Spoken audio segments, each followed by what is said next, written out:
özellikle bizi burada ağırlayan, mekan ve konuşma imkanı sunan İsmail Beşikçi Vakfı'na ve değerli emekçilerine çok teşekkür ediyoruz. Akabinde bizi burada yalnız bırakmayan siz değerli katılımcılarımıza da çok teşekkür ediyoruz. Hocamı biraz tanıtmak babında bir şeyler söylemek istiyorum. Kendisi 1976 yılından beri aktif olarak buralarda yaşamaktadır. Özellikle İran ve Türkiye arasında bir dokuma süreci içerisinde bulunmuştur. Bu süreç içerisinde geleneksel ve kültürel topluluklar içerisinde çalışmalarda bulunmuştur.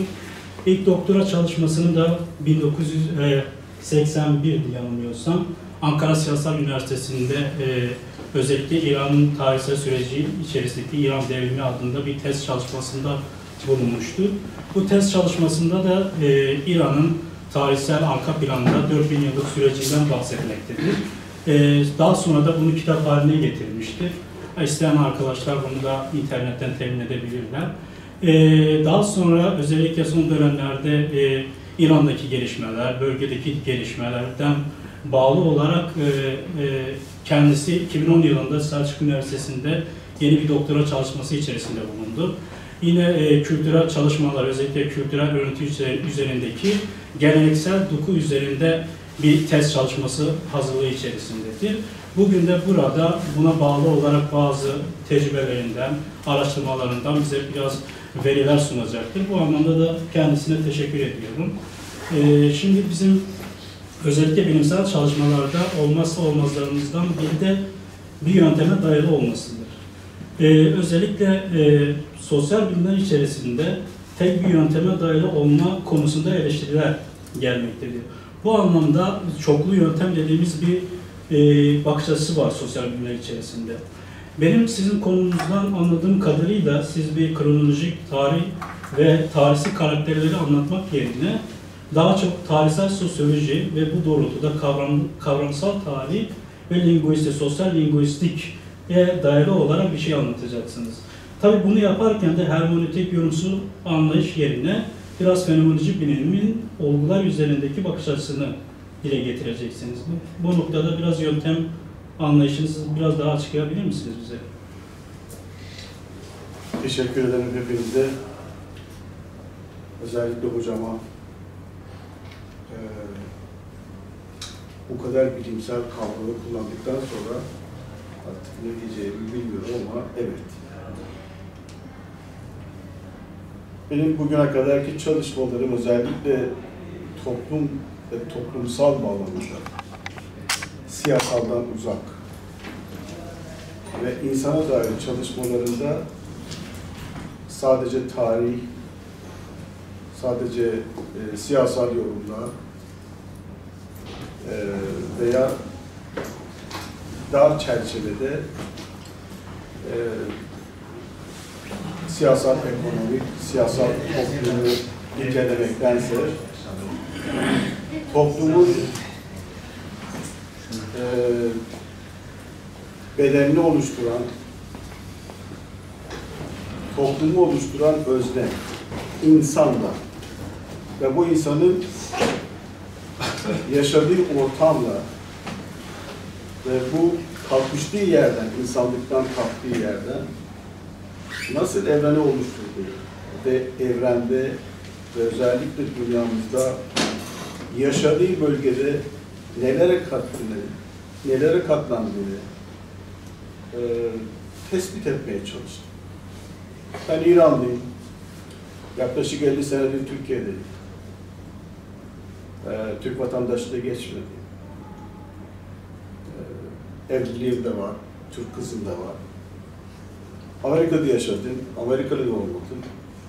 Tek bir pasaportum oldu.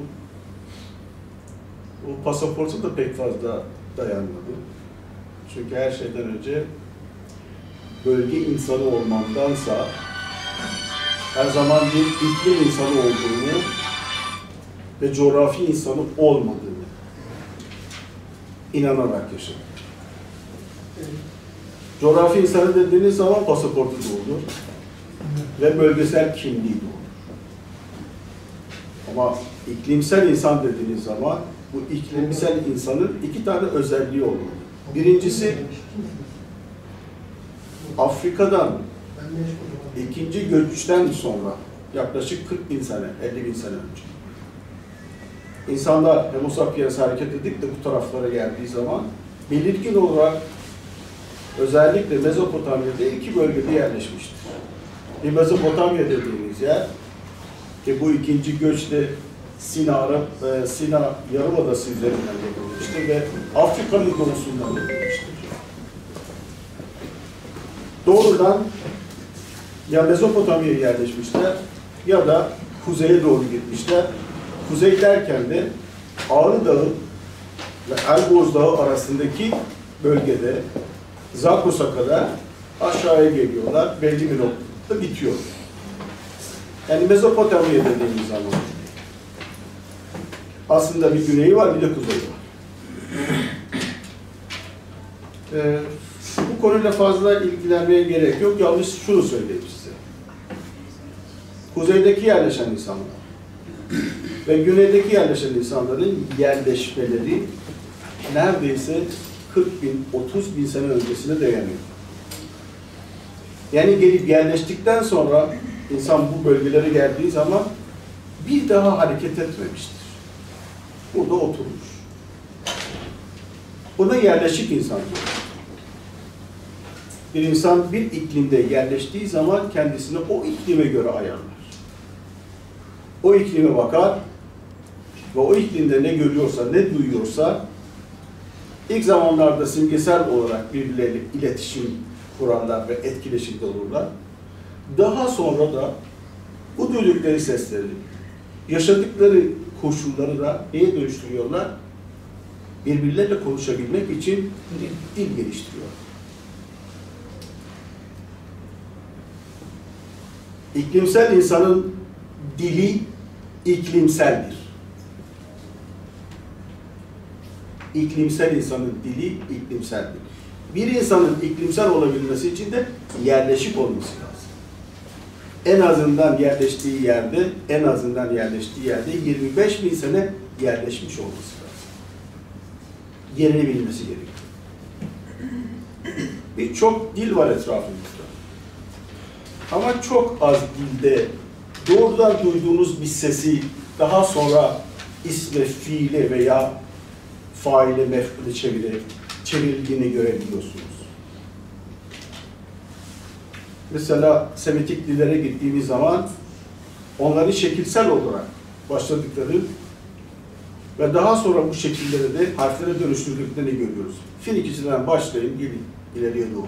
Bugünkü İbranice'ye bakın.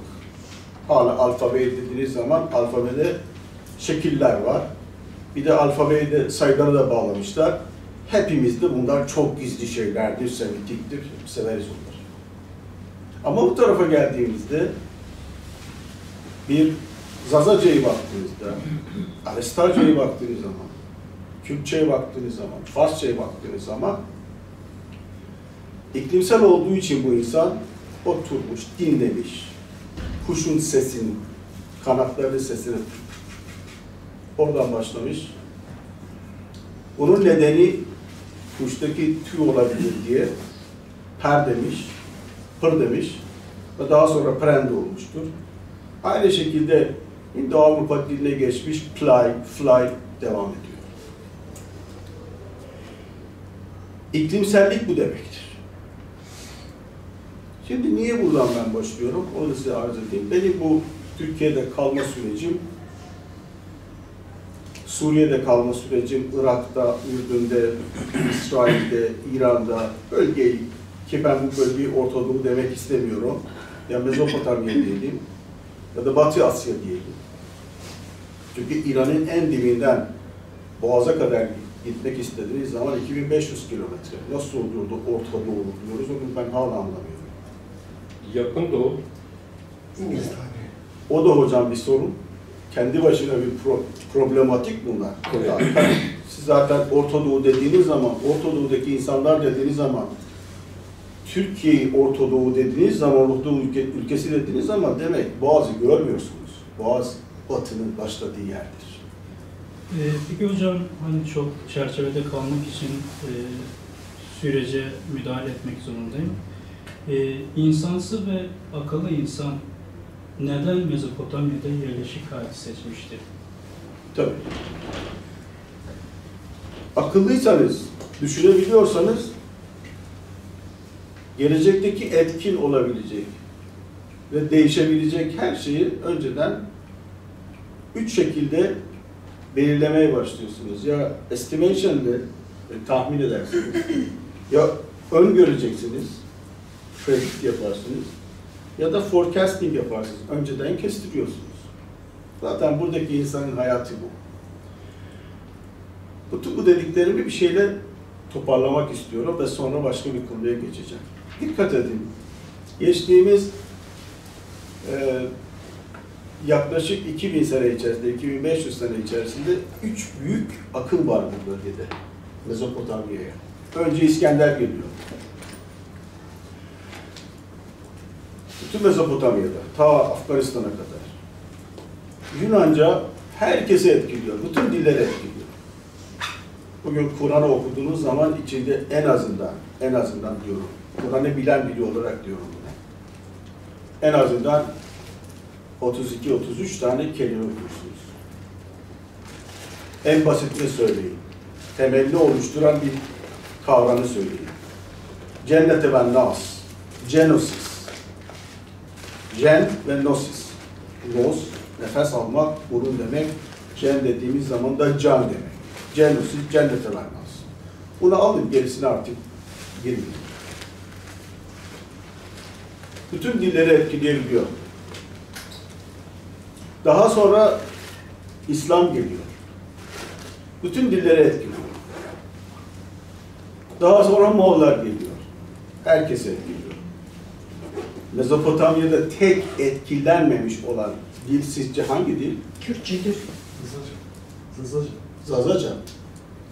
O da biraz yukarıda olduğu için tabii. Daha yukarıda olduğu için. Daha sonra Kürtçe ve daha sonra en son neredeyse 2500 sene öncesinden başlayan Pehlevi sürecidir, Farsçadır. Hocam Zazaca Kürtçeden farklı mı? Efendim? Zazaca Kürtçeden ayırıyor musunuz Zazaca'yı? Daha oraya gelmedik, çok hızlı gidiyorsunuz. Sıfırdayız daha. Yok çünkü önce Zazaca diyorsunuz sonra Kürtçe diyorsunuz. Tabii. Birbirini ayırıyor musunuz? Tabii bilerek bunu söyledik zaten. Hocayı onun için ben düzelttim. Ben şimdi bir şey soracağım. Sizden bahsediyorum. Bir büyük babanız var, değil mi? Bir dedeniz var, bir de dedenizin dedesi var. Ayırmamamız mı gerekiyor? Ama aynı soydan geliyorsunuz. Ama her şeyin bir sırası var. Önce Zaza vardı. Zaten Z'sinden belli. Zervani dediğimiz dil demek. Zervani dillerden. Daha sonra Kurdi dediğimiz, Koraz dediğimiz iki dağ arasındaki dildir. Ködebeylilerden kaynaklanıyor, Avesta'dan kaynaklanıyor. Daha sonra bebeği çıkar Farsça. Ki hala doğru dürüst Farsça değil. Toplam 250 tane fiili var. 250 tane fiil var. Tabii ki fiil dediğimiz zaman sonsuzdur. Bir dilin fiilleri eksik olduğu zaman biraz düşünmeniz lazım. Bence şöyle yapalım, yani sorularınız varsa söyleşinin sonunda biz o soruları alalım. Yok hocam, burada bir düzelteyim ben. Ben burada monolog değilim. Monolog değil. Ben monolog En azından değilim. çerçeveyi Evet. anlatabiliriz. İstediğiniz şeyi sorabilirsiniz, söyleyebilirsiniz. Monologluk yapmıyorum. Edindiğim bilgileri bugüne kadar edindiğim zaten hepimizin bir sırası var. Bir şeyler ediniyoruz. Edindiklerimiz bizim değil. Edindiklerimizi bugün size bırakmaya geldik. Çünkü bundan sonra sıra sizde. Ve sıra sizde. Tabii, siz dediğiniz doğru. Katılıyorum size. Bunu siz yönlendirin. Eğer 3 tane akım, bu kadar güçlü akım bu dili etkileyememişse burada sorgulamamız gereken bazı şeyler var. Bu insan nasıl bir insan? Bu insan kültür dediğimiz zaman nasıl bir kültüre sahip? Ayrıca bu bölgenin özelliği ne? Yerleşiklikten bahsettim. Yerleşik insanın belli bir bölgede yaşayabilmesi için mutlaka ve mutlaka iklimi çok iyi bilmesi lazım. İklimi bildiği zaman nasıl iklimi bilebilir? İklimi bilebilmeniz için toprağa bakmayacaksınız. Yukarıdan toprağa, yağına bakacaksınız. Bunlar çok basit gelebilir size. Ama hiç dikkat etmediğiniz konulardır. Yerleşik bir insan sürekli iklime baktığı için belli bir dönemden sonra geliştirdiği prensipler, geliştirdiği kurallar toprağına göre değil, iklime göredir. İklimden ne duyarsa, iklimden ne görürse kültürünü ona göre örer. Kültür bir örüntüdür. Ve örüntüyü siz yaptığınız zaman örüntü yerleşir, toprağa yerleşir. Bu nedenden dolayıdır ki hem Yunanlılar hem Latinler ve diğerleri kültür demeye, kült demeye başlamışlar. Kolera demeye başlamışlar. Niye? Meradan bahsediyorlar. Çiftlikten bahsediyorlar. İnsanın yaşamı bir çiftliktir. Eğer yerleşikseniz kültürünüz var, bir çiftliğiniz var, kurallarınız var ve iklime göre bunu örersiniz. Bu iklimde dilinize geliştiriyorsunuz. Ve bu dil sadece bu yaşadığınız iklimi hedef alıyor, muhatap alıyor. Mezopotamya'da birçok dil yaşadık, birçok şey yaşadık. Ama bugün Mezopotamya'dan bize kalan ne var? Mezopotamya'dan başlayın, en tepe, en köşesinden başlayın, buraya kadar gelin. Ne var? Kürtçe var. Başka hiçbir şey yok. Yani kimse lütfetmesin bunu bize göstermek için. Siz de varmışsınız. Bundan başka bir şey yok ki.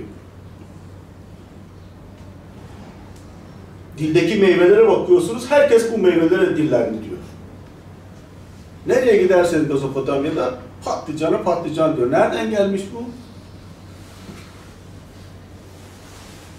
Nereye giderseniz hıyar diyor. Hıyar nereden geldi? Hangi dilden geliyor? Mezopotamya ve dil. Sadece Mezopotamya'dan tek bir dil var. Semitik dillerle ilgili konuşmuyorum. Yani Akdeniz'in kenarında gelişen dillerden bahsetmiyorum. Ve zaten İlamlardan, Akkadlardan, onlardan, bunlardan da bize geçen, şu anda konuştuğumuz, kullandığımız hiçbir şey yok. Fazla da uğraşmayın, araştırmayın. Ben çok araştırdım, çok gezdim, dolaştım, bir şey bulamadım. Sadece tek bir kültür, tek bir dil var. Mezopotamya'yı bugün temsil eden sadece ve sadece budur. Ben Kürt demek istemiyorum. Çünkü ben insanları nesneleştirmekten nefret ediyorum. Bir ismi sığdırdığınız zaman o insanın öznelliğini siz inkar ediyorsunuz. Özne insan faildir. Eğer bu kültürü insan geliştirdiyse, bu kültürün faili ise bunu tek bir isimle simgeleştirmek, belli bir yere koymak çok kötü yerlere götürür bizi. O kötü yerlerde bir tanesi politikadır. 925 kelime. Politikada herhangi bir teori geliştiremiyorsunuz. Nettir. Ve kimler politika yapabileceğini de görüyorsunuz. İlkokulda olsa da yapar.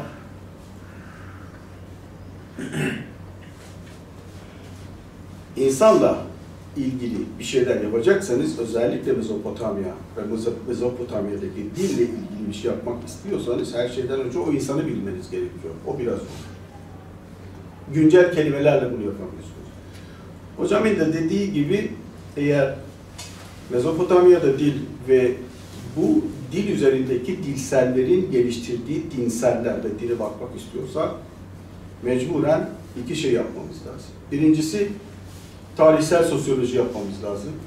İçinde mutlaka ve mutlaka antropolojiye yer vermemiz gerekiyor. İkincisi kavramsal tarihi iyi bilmemiz lazım. Tarihte hangi kavramlar ne anlama geliyor? Peki hocam bu noktada hani kavramlardan bahsettik. Bazı kavramlar kullandınız. Coğrafya insanı, iklim insanı, kültürel insan.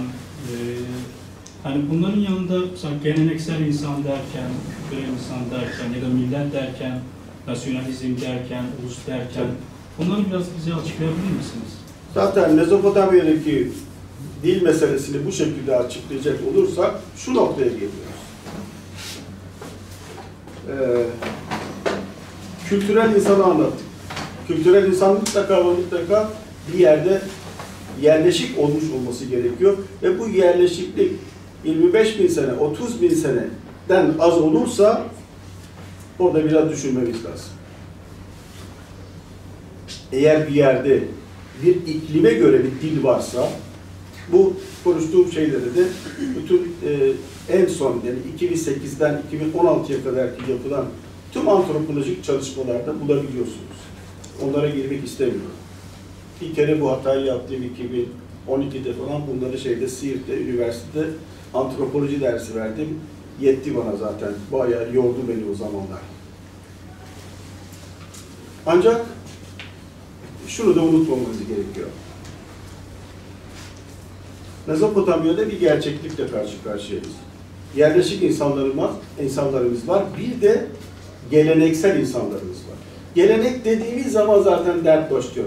Türkçe'de güzel bir kelime kullanmışlar. Gellenek.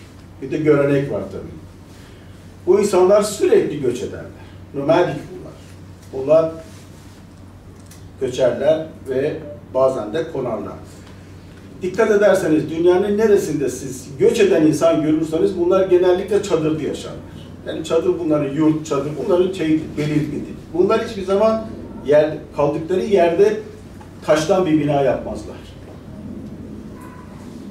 Hiçbir şekilde yerleşik olarak bir yerde oturmazlar. Bunlar hareket ettikleri için de yine dünya tarihine bakacak olursak yerleşik olmayan insanların herhangi bir dilleri yok. Ama diğer dilleri alarak eklektik diller yapabiliyorlar.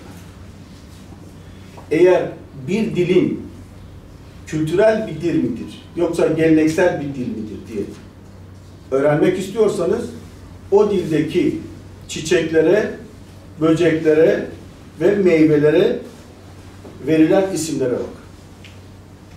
Kendine has bir şeyse sizin anlamayacağınız kültüreldir. Ama sizin bildiğiniz kelimelerse kültüreldir. Yani onlara eğer sizden almışlarsa bunun demek dili yoktur. Hangi dilde olursa olsun fark etmez. Kültürel diller dünyada belli zaten. Bölgemizde de dediğim gibi bu kadar akımlar oldu ve sadece Zaza, Kürtçe, Farsça duruyor. Ve bunlar da Hindu-Avrupa dilleri olarak biliniyorlar. Şimdi burada hemen bir tespit yapalım. Sizin sorunuza cevap vereyim ben. Siz Kürtsünüz değil mi? Ben Kurmancıyım. Kurmancısınız. Ben Zazalarda Kürt olarak görüyorum. Böyle tut hatta Kurmancı değil mi? Zazacı anlıyor musun? Anlıyorum. Ne kadar? Ben şeyi belirteyim, ben Kürt Dili ve Kültürü bölümü mezunuyum. O olabilir. Bak güzel, tamam. Demek ki Yani öğrendin, bilmiyorsun, öğrendin. Ama Aması yok. Ama zaten Arapça onu bırak. Kürtçe, bir Kürt bir Zaza'yı anlaması ne kadar zor? zor değil. Zor değil mi? Zor değil ama bakın şimdi şöyle bir nokta var. Evet. Kürtler de yani Kurmancılar, Zazalar Kuzey Kürdistan'da yaşıyorlar. Zazalar zaten Kürdistan'ın diğer parçalarında yok. 100 yıllık ağır bir imha ve asimilasyon politikası sonucu ne Zazalar Zazaca'yı bugün tam konuşabiliyor, ne de Kurmancılar. Hocam. Birbirlerini anlamamasındaki en büyük etken budur. Yok, bakın. Çok güzel. Ama bu senin anlattığın sadece şöyle bir 20 sene, 25 seneye sığar. Biz şimdi 40.000 seneden başladık. Ve insanı ne yaptık? Özne yaptık. Ama İttihat Terakki'den bu yana bu politika 100 yılda Kürtler üzerine buldozer Şimdi zaten siz Mezopotamya İttihat ve Terakki ile belirleyecek olursanız orada ikinci bir hata yapmış olursun. Ama Kurmancı ve Zazaların birbirini anlamamasının temel sebebi budur. Ben şimdi arz edeyim size. Zazaca çok eski. Yani bu yaşlarda artık geri alacağımız, söyleyeceğimiz ve geri alacağımız laf yok. Zazaca Kürtçeden çok eski ve geçmişine baktığın zaman şöyle ta Avesta'ya kadar gider. Avesta'ya hiç baktın mı? Avesta'daki konuşmalarına hiç baktın mı? Yani biraz bilgim var ama hani şey... Ben şimdi şunu söyleyeyim. Türkiye'de nerede Zaza var? Diyarbakır'ın kuzeyinde, Sevrek'te, Muş'un Bartol ilçesinde. Şöyle bir teori yürütmek istiyorum. Türkiye'deki bir Zaza erkek veya bir Zaza kız evlenmek istersek İran'ın hangi bölgesindeki insanlarla evlenir? Kürtler hariç. Kavrama. Orası neresi? Ama Kürtler Kürdistan hariç diyor. Haristan, Yok hocam. Kürdistan hariç. Orası. Yok, bugün ben buraya geldim sırf hiç cevap veremeyeceğiniz sorular sorup ve cevaplar vermek. Doğrudan nereye giderler biliyor musunuz? Sistan ve Beluçistan'a giderler. Hoş geldiniz dünyaya. Çünkü Sistan hem de İran'ın en köşesinde ve Pakistan'da herkes Zazaca konuşuyor. Bunun nasıl olduğunu bana söylersen şarap derler.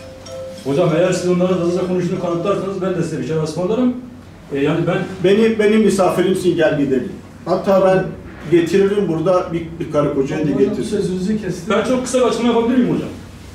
Evet. Çok kısaca bir Hocam anlaşılma. bir kasım soru soracağız. Daha doğru olmaz mı? Bu şekilde ilerleyemeyiz. Evet. Biz bir Yani konsept... Dil ayrımı, Buyurun. kurumsal sormak ayrımı, yer istiyorum. ayrımı. Tabii. Bak, bu Bana- hepimiz sakal beyaz olduğumuz sorusu. Bana dedim Zazaca, ben Piranlıyım, İlerliyim. Bir gün Ahmet Necati seyrederken baktım ki hepsini anlıyor Farsça. Oysa ki ben hiç Farsça eğitim görmedim. Ben bununla ilgili bir şey söyleyeyim. Evet. Bir Zaza Kürtçeyi anlar, Farsçayı da anlar. Evet. Bir Fars birincisi Kürtçeyi anlamaz, ikincisi Zaza'yı hiç anlamaz. Evet. Bir Kürt Farsçayı anlar. Ama bir Kürt Zazacayı anlamakta zorluk çeker. Anlamıyor demiyorum. Ama bir Zaza, şuradan başlayayım. Bir Zaza Orta Pehlevice'yi anlar. Orta Pehlevice'yi anlar. Yine Afganlı'yı anlar. Saka'yı anlar. Kürt'ü anlar. Fars'ı da bugünkü bu kıt Farsçayı da anlar. Mevlana'yı da anlar. Pardon bir de bir de 79'da Afganistan darbesinden sonra 80 darbesinde Diyarbakır'a çok yoğun bir Afgan nüfus yerleşti. Ve onların yerleştiği binalara yakın da bizim okulumuz vardı, eğitim yüksek okulu. Bir de pazarlara gittiğim zaman onlar pazarlarda eşya satıyordular.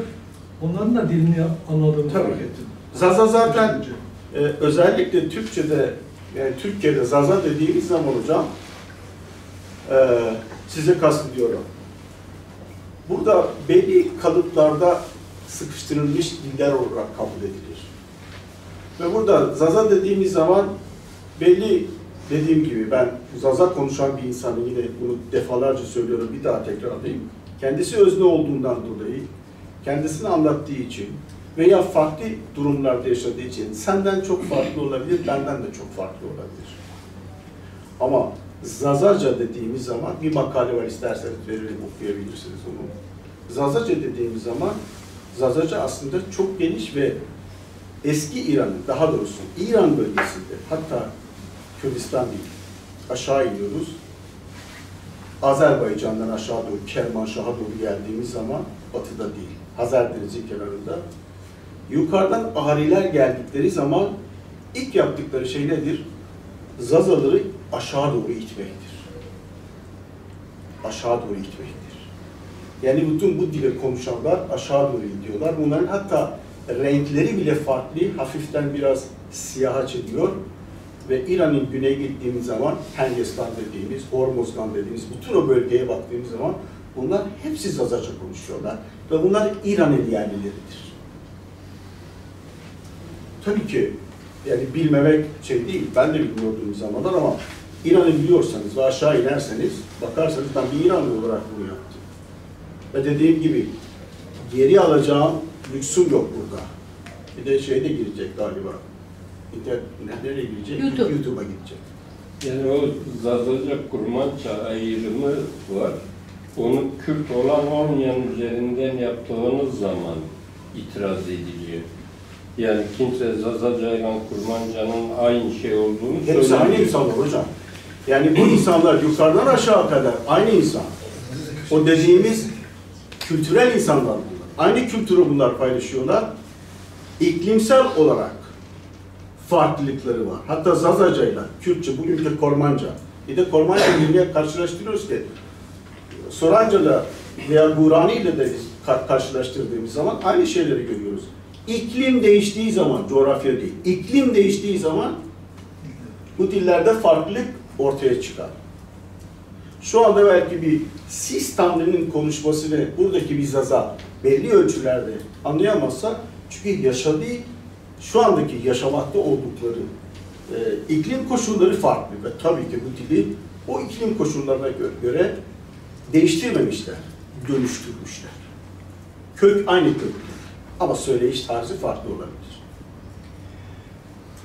Niye bu bölgede böylesi bir kültür varken, böylesi bir örüntü varken ve bu örüntü üzerine gelişen böylesi bir dil varken neden özellikle 1960'lardan sonra bizim bölgede iki şey paralel olarak değişmeye, dönüşmeye başlamışlar?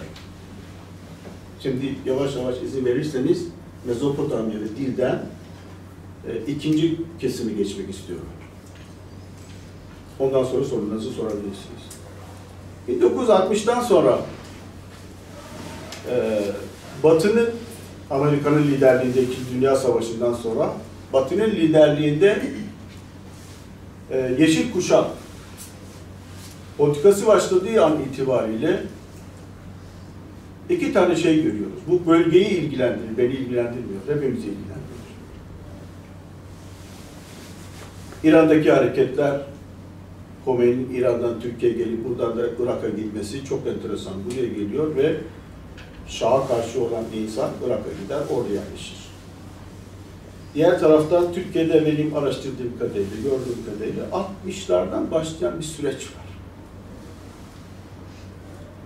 Biliyorsunuz Cumhuriyet kurulduğu zaman halifelik kaldırıldı Türkiye'de. Halifeliğin kaldırılmasının bir tarihi var değil mi? Ne zaman? 24 Çok güzel. Ne demek halifeliğin kaldırılması? Şimdi nasyonalizme geçeceğim hocam. Milliyete geçeceğim. Tekke ve Zaviyeler. Ne zaman? Ne demek? Ne demek? Dünya İslam temsilciliğinin terk edilmesi. Şimdi İslam temsilciliği zihniyeti kime aittir? Hangi mezhebe aittir? Araplara. Hayır. Normalde Araplar. Sünnilerin içerisinde 4 tane şey var. 4 yeni mezhep var. Hanefilik var. Şafiilik var. Ezberlemişsiniz de gelmişsiniz. Ne güzel. Bunların içerisinde halifeliğe kabul etmeyen hangisidir? Hanefiliktir. Ahmet Hanif bundan dolayı zaten öldürüldü halifeler tarafından. Kim? Siz, Ahmet Hanif. Tanımıyorsunuz, sizin mahallenizden değildi. Halifeliğe kaldırdığınız zaman demek ne oluyorsunuz? Siz Cumhuriyet ne oluyor? Hanefi oluyor. Hanefi Cumhuriyeti. Hanefi Cumhuriyet oluyor. 60'lardan sonra bir hareket başlıyor. Türkiye'de başlıyor. Başka ülkelerde başlıyor. O da Şafiilik, Şafileştirme hareketi başlıyor. Hatırladığım kadarıyla Said Nursi daha hapisteyken onun risaleleri ortaya çıkar ve Türkçe olarak. Bildiğim kadarıyla kendisi Türkçe doğru düz bilmiyordu ama çıkar. Ve bunlar daha sonra 90'lı yıllarda da Kürtçe'ye çevriliyor. Daha sonra Kürtçe. Kendisi Kürttür. Ama 90'lardan sonra Said-i Kürdi de oluyor. Bundan derken siyasal bir tarihi size hatırlatmıyorum. Bir şey söylemek istiyorum. Bu ne demek? Birdenbire bir mezhep çatışması başlıyor ama sessizce. Fethullah Gülen de bunun temsilcisidir, Şafileştirmenin. Çünkü bir dildir. Türkçe okullarını yaparken bir de bunun üzerinden hareket ediyor.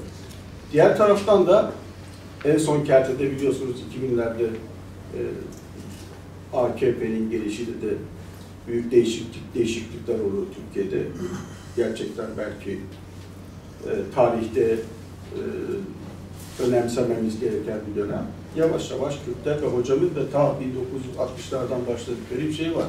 Bir millet var burada, başka bir şey konuşuyorlar.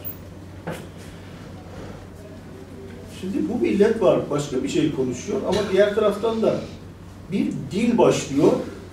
Yani bir özel bir dil, Şafileştirme dili, konuşmalar, parçalar, bu da başlıyor. Ve bu konuşmalar, bu dinsel konuşmalar İran'da bir tarafta, Türkiye'de bir tarafta, bunlar yavaş yavaş bu Mezopotamya'da geride kalan dili etkilemeye başlıyorlar. Bu dilde Hoda var. Hudey dediğimiz. Yani beni getiren. Anneniz de olabilir, başka bir şey de olabilir. Bunun yerine Hudaştır Razi Beşir dediğimiz deyim yavaş yavaş neye dönüşüyor? Her yerde Hizbullah. yok, Allah razı olsun'a dönüşüyor. Yani bir dinin, daha doğrusu bir dinseli, İslam dini yerinde duruyor. Dinseli mezheptir, Şafidir. Bu Şafilik tabii geliştiği zaman da şu anda burada kim Şafiyim diye böyle göğsünü kabartarak söylerse Hanefiliğe karşıdır. Yani hilafeti destekler. Çünkü siz hilafeti kaldırdığınız zaman Hanefi olursunuz. Çünkü hilafeti kabul etmiyorsunuz. Ama Şafiiyim dediğiniz zaman hilafete karşı mısınız? Cesaret ister bir Şafii bunu söylemesi. Teknik olarak değil. Şimdi buradan da şöyle girelim. Yavaş yavaş dikkat edin. Ne kadar özneyi ilgilendiren sosyal öz varsa değişiyor. Hemen şimdi şunu söyleyeceğim. Mesela bizim dilimizde, bölgedeki dilimizde Arapçada geçen başka bir şey var. Avrupalılardan nasyonalizmi öğrendik ve ulus devlet kurma sürecine girdik. Ulus devlet kurma süreci bütün Orta Doğu'daydı. Avrupalılar din temelli, nos, nas, nefes almak, konuşma temelinde bir nasyonalizm geliştirdiler. Bize geçtiği zaman, bunu çevirdiğimiz zaman nasyonalizmi neyi çeviriyoruz biz? Millet. Millet ne demek? Din demek. Yok, ulus değil hocam. Yanılıyorsunuz. Arapçadaki milleti İbrahim dediğiniz zaman onun dininde olanlar, onun etrafında olanlar. Türkçe anlam değiştirerek geçmiş ümmet ve millet. Ya Araplar millete diyorlar. Ümmet derken de milleti İbrahim diyorlar. Ama bu Osmanlıca her nedense ters dönerek geldi. Millet kelimesi zaten kavramı olarak, kavramlar üzerinde duruyor. Kavram İran'ın meşrutiyetinden sonra çıkar. Çünkü İran'daki mollalar bir bakıyorlar. Eğer insanlar işi belirleyecek olurlarsa, parlamenter sistemi olacak, meşrute olursa iş kötü olacak, yok diyorlar. Bizim meşrutemiz meşruedir, şer'i olacak. Yani şer üzerinde duruyorlar. Şer üzerinde de durduğunuz zaman ne olması lazım?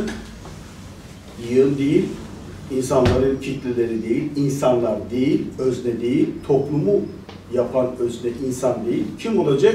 Kul olacak. Ve o kul ya ümmette anlamlandırılacak ya da millete göre anlamlandırılacak. Ortak dine göre. Nitekim de bizim ülkelerde nasyonalizm neye dönüşüyor? Ortak dildense ya dil ağırlıklı bir şeyse neye dönüşüyor? Din ağırlıklı. Dikkat ederseniz özellikle Türkiye'de, burada teşekkür edin bazı hocalarımdan, özellikle Yalçın Küçük'ten bugünlerde pek iyi değil. Mesela Türk İslam sentezine baktığımız zaman biraz düşünmemiz lazım. Bu nasıl eklektik bir sentez? Bu nasıl eklektik bir sentez? İslam dediğiniz zaman dili farklı. Türk dediğiniz zaman dili farklı. Veya İslam-Kürt sentezi diyelim. Çünkü bunların her biri bir dildir. Şimdi iki dili siz getirip de nasıl birleştirebiliyorsunuz? Bir tanesi geleneksel, bir tanesi Semitik'ten, bir tanesi Mezopotamya'dan ve iklimsel.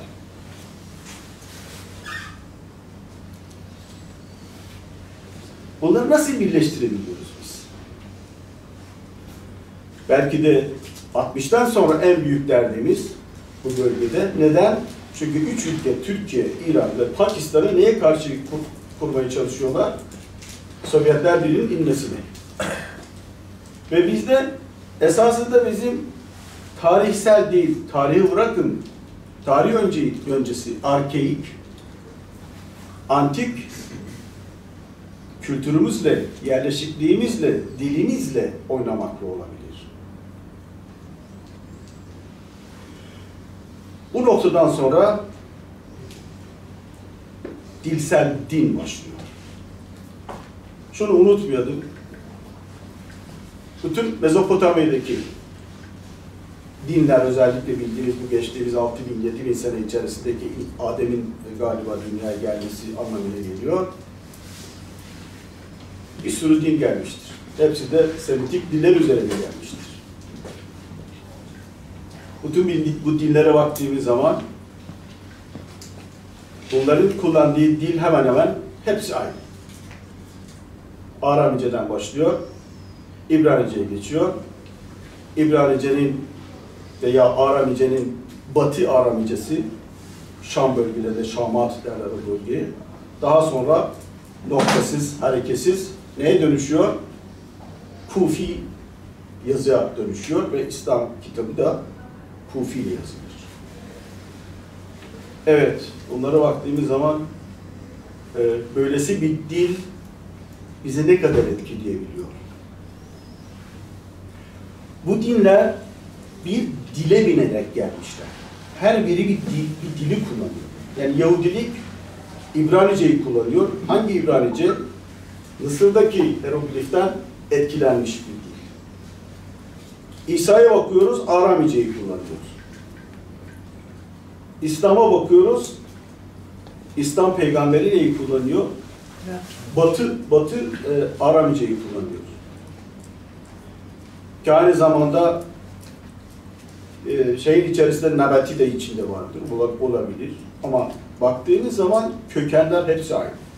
Şimdi bunlar tamamıyla Akdeniz dediğimiz Finikelerden başlayarak bunlar tamamıyla başka bir şey anlatıyor. Bu dil kalkıyor, geliyor. Eğer kalkar gelip de buradaki kalan tek dilin içerisinde yerleşirse bu eklektik dil, bu eklemlemelik dil nasıl beni seni anlatabiliyor ki? Daha doğrusu dışarıdan gelen herhangi bir şey seni beni ne yapıyor? Nesneleştiriyor. Peki hocam bu noktada bilimsel dil ve geleneksel dil kavramını kullanırsak, işte o yüzden nesne ilişkisini bilimsel dilde mi kullanmak gerek, geleneksel dilde mi kullanmak gerek? Geleneksel dediğiniz zaman hiç kafanızı yormayın. Zaten söylüyorsunuz geleneksel. Yani geldiği gibi gidiyor, nereye kadar giderse. Bir de görenekleri de var. Ne görüyorsa onu kullanır. Örf ve adet ederler buna. Şunu unutmayalım ki, geleneksel insan hiçbir zaman yere bağlı olarak yaşamadığı için hiç göç eden hiçbir insan yere bağlı olarak ve iklime bağlı olarak bir yerde kalmaz. Çünkü yer değiştirmesi lazım. Birazdan bir de ritüellerinden de bahsedeceğim. Geleneksel insan her zaman kendisine nesne görür. Çünkü hep bir yerlerden bir şeyler alır, üretmez. Dil bile üretmemiştir, üretememiştir, üretemez. Yaşadığı toprak için bile herhangi bir şey üretemiyor çünkü geçici olarak oradadır.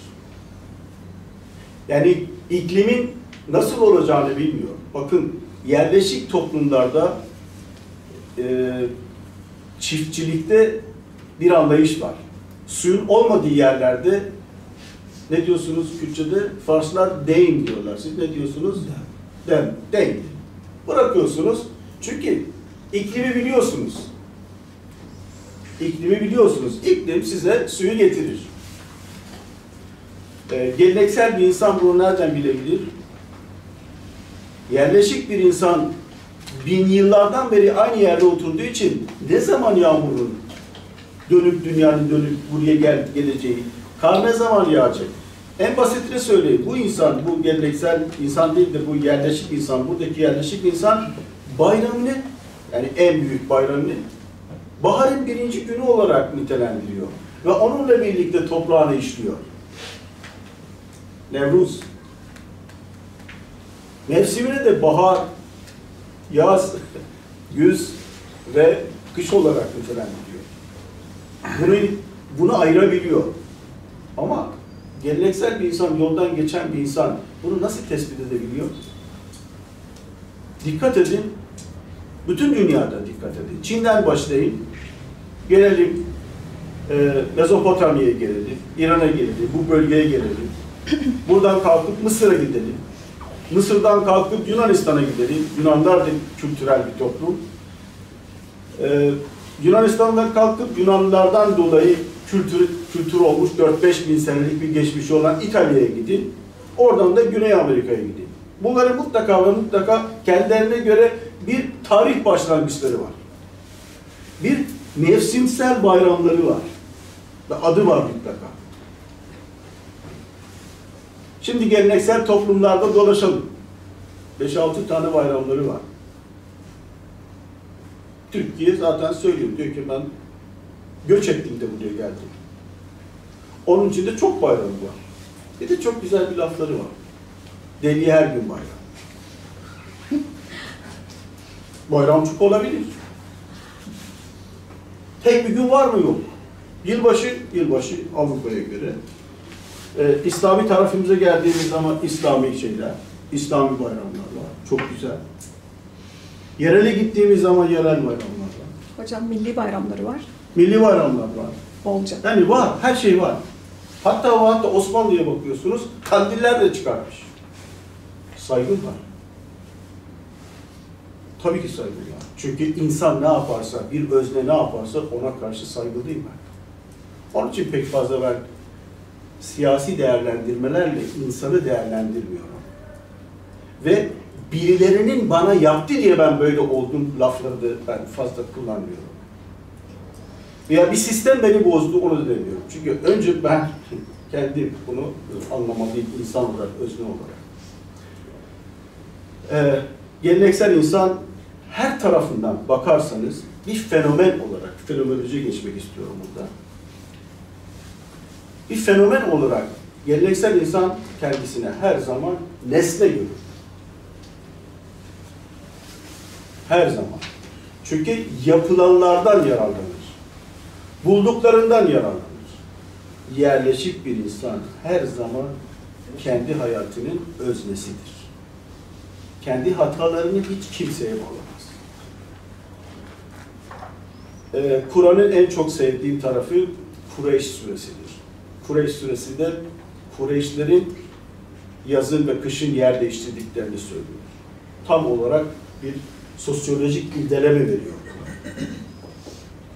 Bu insanlar göç ettikleri için, hicret ettikleri için zaten hicret en büyük şeydir. Mekke'den İslam peygamberi kalkıyor, Medine'ye gidiyor.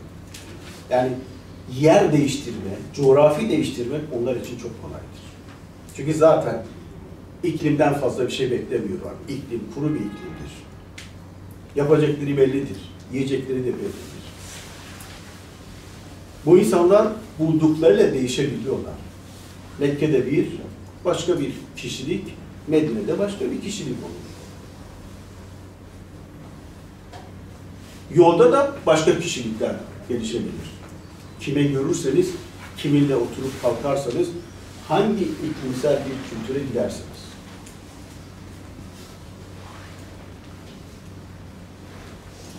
Dikkat ederseniz,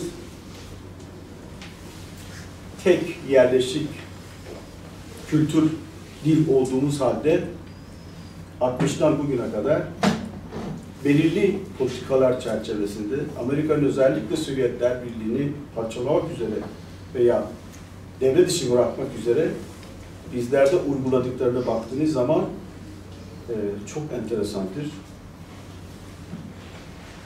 Mustafa Kemal'in getirdiği bir şeydir. Hilafeti büyük bir cesaretle kaldırıyor. Hilafeti kaldırmak ne demek? Hanefi olmak, hoşgörülü olmaktır. Ama birileri yavaş yavaş Şafii oluyorlar.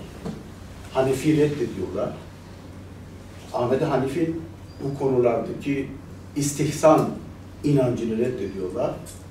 İnsanın aklını reddediyorlar.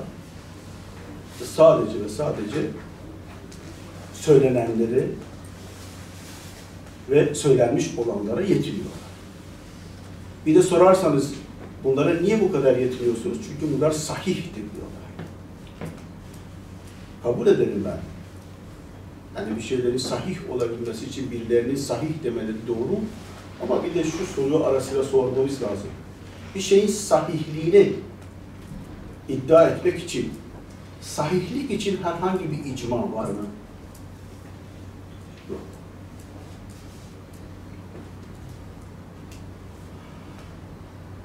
Bunları dinsel olarak bir tartışmaya dönüştürmek istemiyorum. Dinsele dönüştürmek istiyorum. Dilimizi bir dilseli etkiliyorsa, bugün geldim buraya arkadaşım, hocam demeyelim. Hepimiz estağfurullah'ı kullanıyoruz sabahtan akşama kadar. Ne demek? Allah gafurdur, seni affeder. Bir hata yapıyorsunuz. Ben kötü bir adamım dersiniz. Karşınızdaki der ki estağfurullah. Allah gafurdur, seni affeder. Doğru, haklısın, sen kötüsün.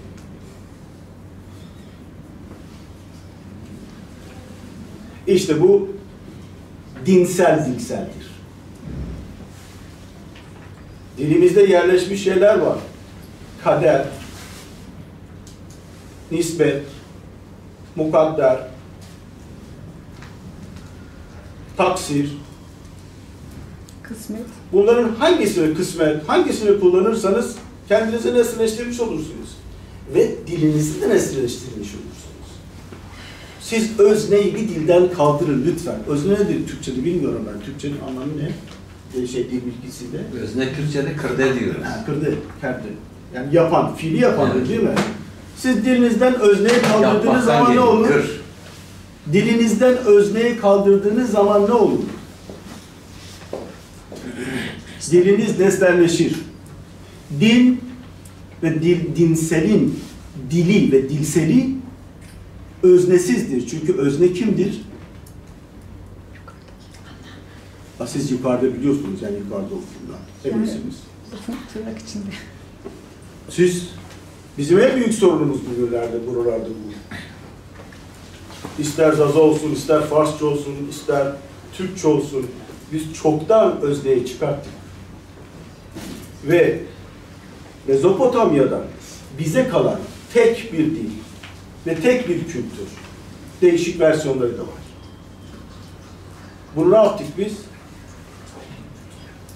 Dinsel bir dilselle yok etmeye başladık. Ve bu devam ediyor. Peki hocam, Mezopotamya içerisinde ya da yayılımı içerisinde, Toros Zagros kavisi içerisinde insanlar dinsel dini ya da dilsel dinini nasıl yarattılar? Bunu biraz açıklayabilir misiniz? Mezopotamya, özellikle bu bölgeye, Zagros kavisine kadar geldiğinizde dediğim gibi iklimsel insan sürekli iklimle uğraşır. Ve iklime göre kendi hayatını da belirler. Eğer bu iklimdeki insanlara bakarsanız, bu iklimde özellikle mesela Zertüştlü'ye bakacak olursanız, gökte korkulu hiçbir şey yok. Kimse gökten korkmuyor. Ayrıca gökte ve gökün ötesinde de evler, mevler, bilmem şehirler, cennetler, cehennemler yok. Yani vaat edilmiş topraklar yok. Bu dinler, özellikle buradaki dinler genellikle insanla alakalı bir şeydir. Yani insandan kaynaklanan bir şeydir. Tanrı bile buralarda seni getirendir. Seni getirendir. Hoda Farsçada. Biraz önce hocama anlattığım gibi dikkat edin. Hod dediğimiz zaman yani kendi. Birçok şey hod, insana dair olan birçok şey he ile başlıyor ve hod ile başlıyor. Horak, hor, hordan, yemek, horeş, habiden, hosbiden, biraz daha ileri gidelim. Hun, kan, istemek, huazı, hepsi aynı yerden başlıyor. Hod'la başlıyor. Yani bu öznenin yapmak istediği veya yapmakta olduğu şeyler. Fail kendisidir, öznedir. Mezopotamya'dan kalan bu kültür, bu örüntü, bu övüntüsel kültür, bu yerleşik kültür, bu yerleşik dilin din bağlamında, din de zaten bu dilin bir ürünüdür, din diyor. Din ne demek? Seni bu kültür içerisinde, bu örüntü içerisinde en doğru yola, daha doğrusu nereye? Suya götürecek yola din derler. Seni suya götürecek yola din derler. Veya hareket ettiği, suyun hareket ettiği yerde din derler. Besler veya din derler. Suyun hareketine göre ve sudan yararlanabileceği şekilde zaten din başlıyor. Din veli, din ameli. Din veli dediğimiz zaman gidip de oradan su getirmektir. Din Farsça demeyin. Zazıcı'dan başlıyor, oralardan başlıyor, Avesta'dan başlıyor. Burada seni nesneleştiren hiçbir şey yok. Kültürel toplumlarda insanı nesneleştiren hiçbir şey yok. Gidelim Yunanistan'a. Yunanistan'a gittiğiniz zaman Tanrı enteresandır. Yukarıdan geliyor, yerdeki bir kadınla birleşiyor, çocuğu da dünyaya geliyor. Antropomorfizm. Bir insan tanrılaşabiliyor, Tanrı da insanlaşabiliyor. Antropomorfizm.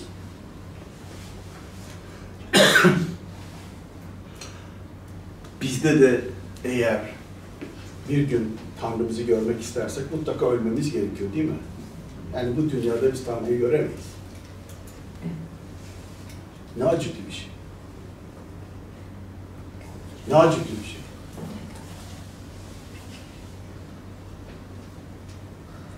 Ama başka kültürlere gidelim. Hangi kültürü isterseniz fark etmez. Mısır'a gidelim. Zaten Tanrı benim, işte Firavun derdi. Burada, gel, bana gel. Farklı bir yaklaşımları da var. Diyor ki ben Firavun'u öldürebilirim. Çünkü ben özneyim, öldürebilirim. Tam öldürecekler, öldürmeyin diyor. Öldüren de benim, yaşatan da benim diyor. Çünkü seni öldürmedi. Bu insan hayatıyla ilgili bir şeydir. Mezopotamya bu demek, kültür bu demek. Dilsele vizyonelirsek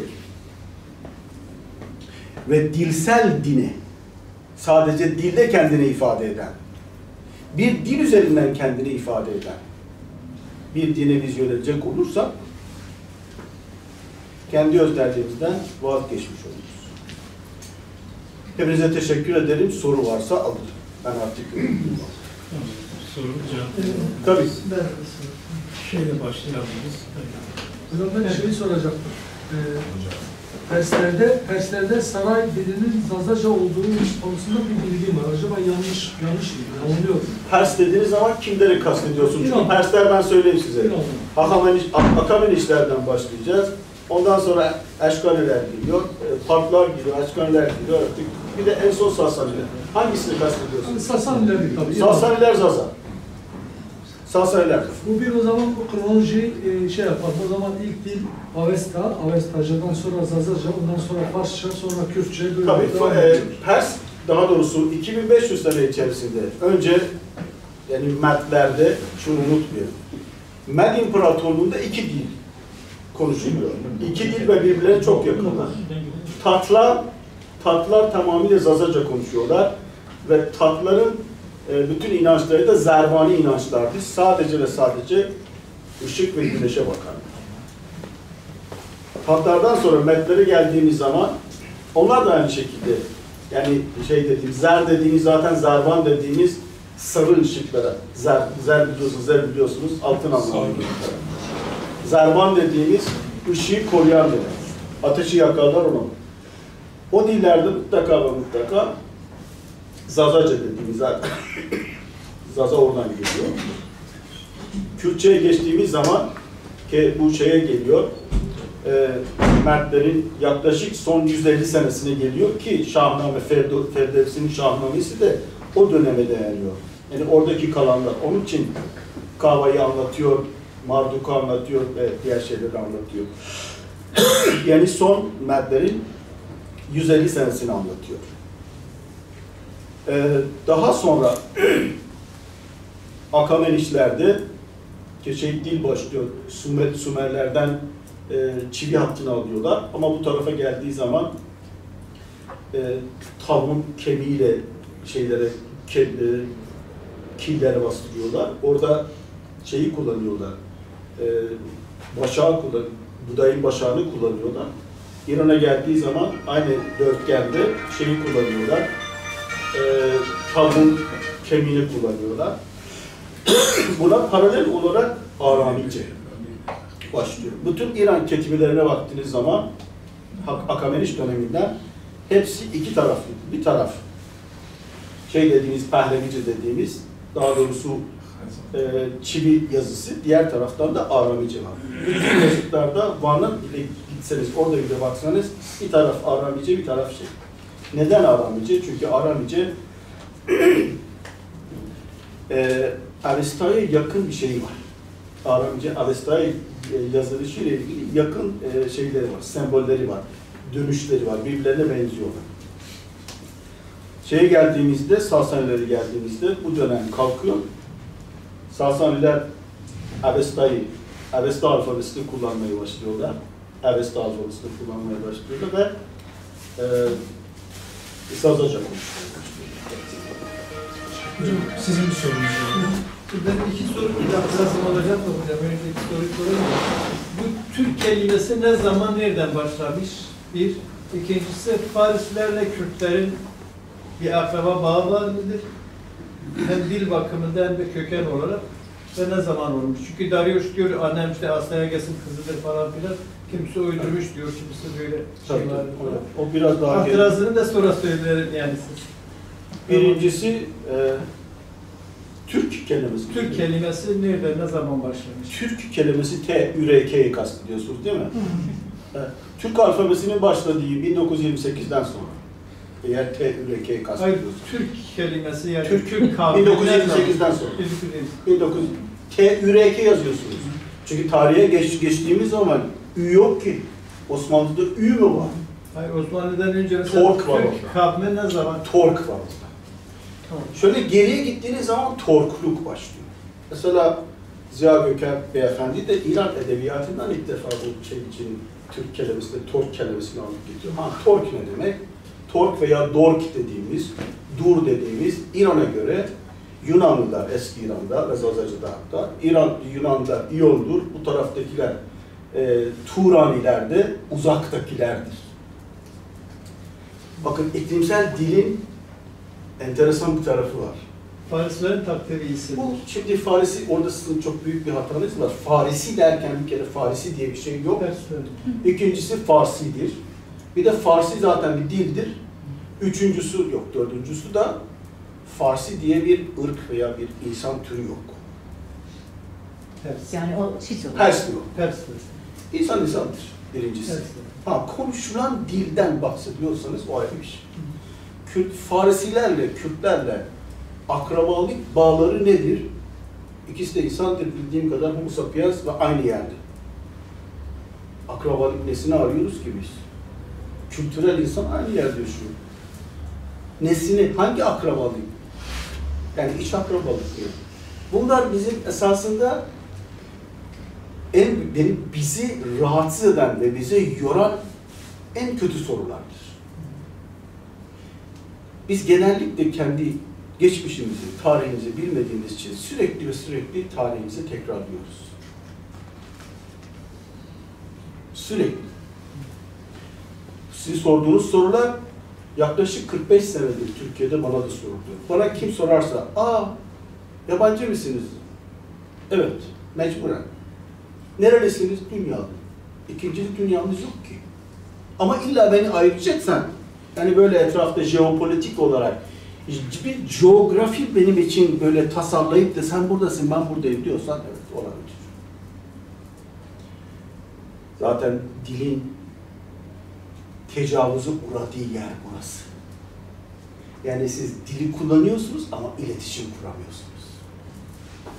Aynı dilde konuşuyorsunuz, etkileşiminiz yok. Etkileşemiyorsunuz. Türkçe için söylüyorsun. Ben bu şekilde soru soran arkadaşı ben kastediyorum. Seni hemen şey Yani aldım, üstüme ben alın. nesneleştirerek seni hemen şeye yakın edeyim. Şimdi hocam, Türkçe dediğimiz zaman da biz Türkçe'ye böyle hitap ediyoruz. Evet. Bütün bunlar bizim elimizde. Lütfen hiçbir yere bağlamayın. Bu sizin seçiminizdir, konuştuğunuz dil. Bakın ben de Türkçe konuşuyorum, bir yabancıyım. Ama kendimi anlatabiliyorum. Çünkü anlatmayı çaba sarf ediyorum. Şimdi müsait değil. Türkçe'de bile birçok şeyi kimsenin dikkat etmediği şey. Milleti dikkat etmiyor, ben dikkat ettim. Estağfurullah'a dikkat ediyorum. Mesela bana deseler ki bir genel bir şey var yine bu dilde. Bu dilsele ilgilendiriyor. Bunu içer misiniz? Hayır diyor. Hayırı düşünmeden. Hayır kelimesi Arapçadır. Ve sadece iyi demektir. Ama biz hayır kullanıyoruz. Kürtler ne hayır diyorlar. Ama Türkler hepsi hayır diyor. Hayır diyor. Yani iyidir. Ya ben şunu söylüyorum arkadaş, içiyor musun? Hayır diyor. İyidir diyor. Ne demek? Ama kendi kafasında neyi kullanıyor? Bana içmiyorum demek istiyor.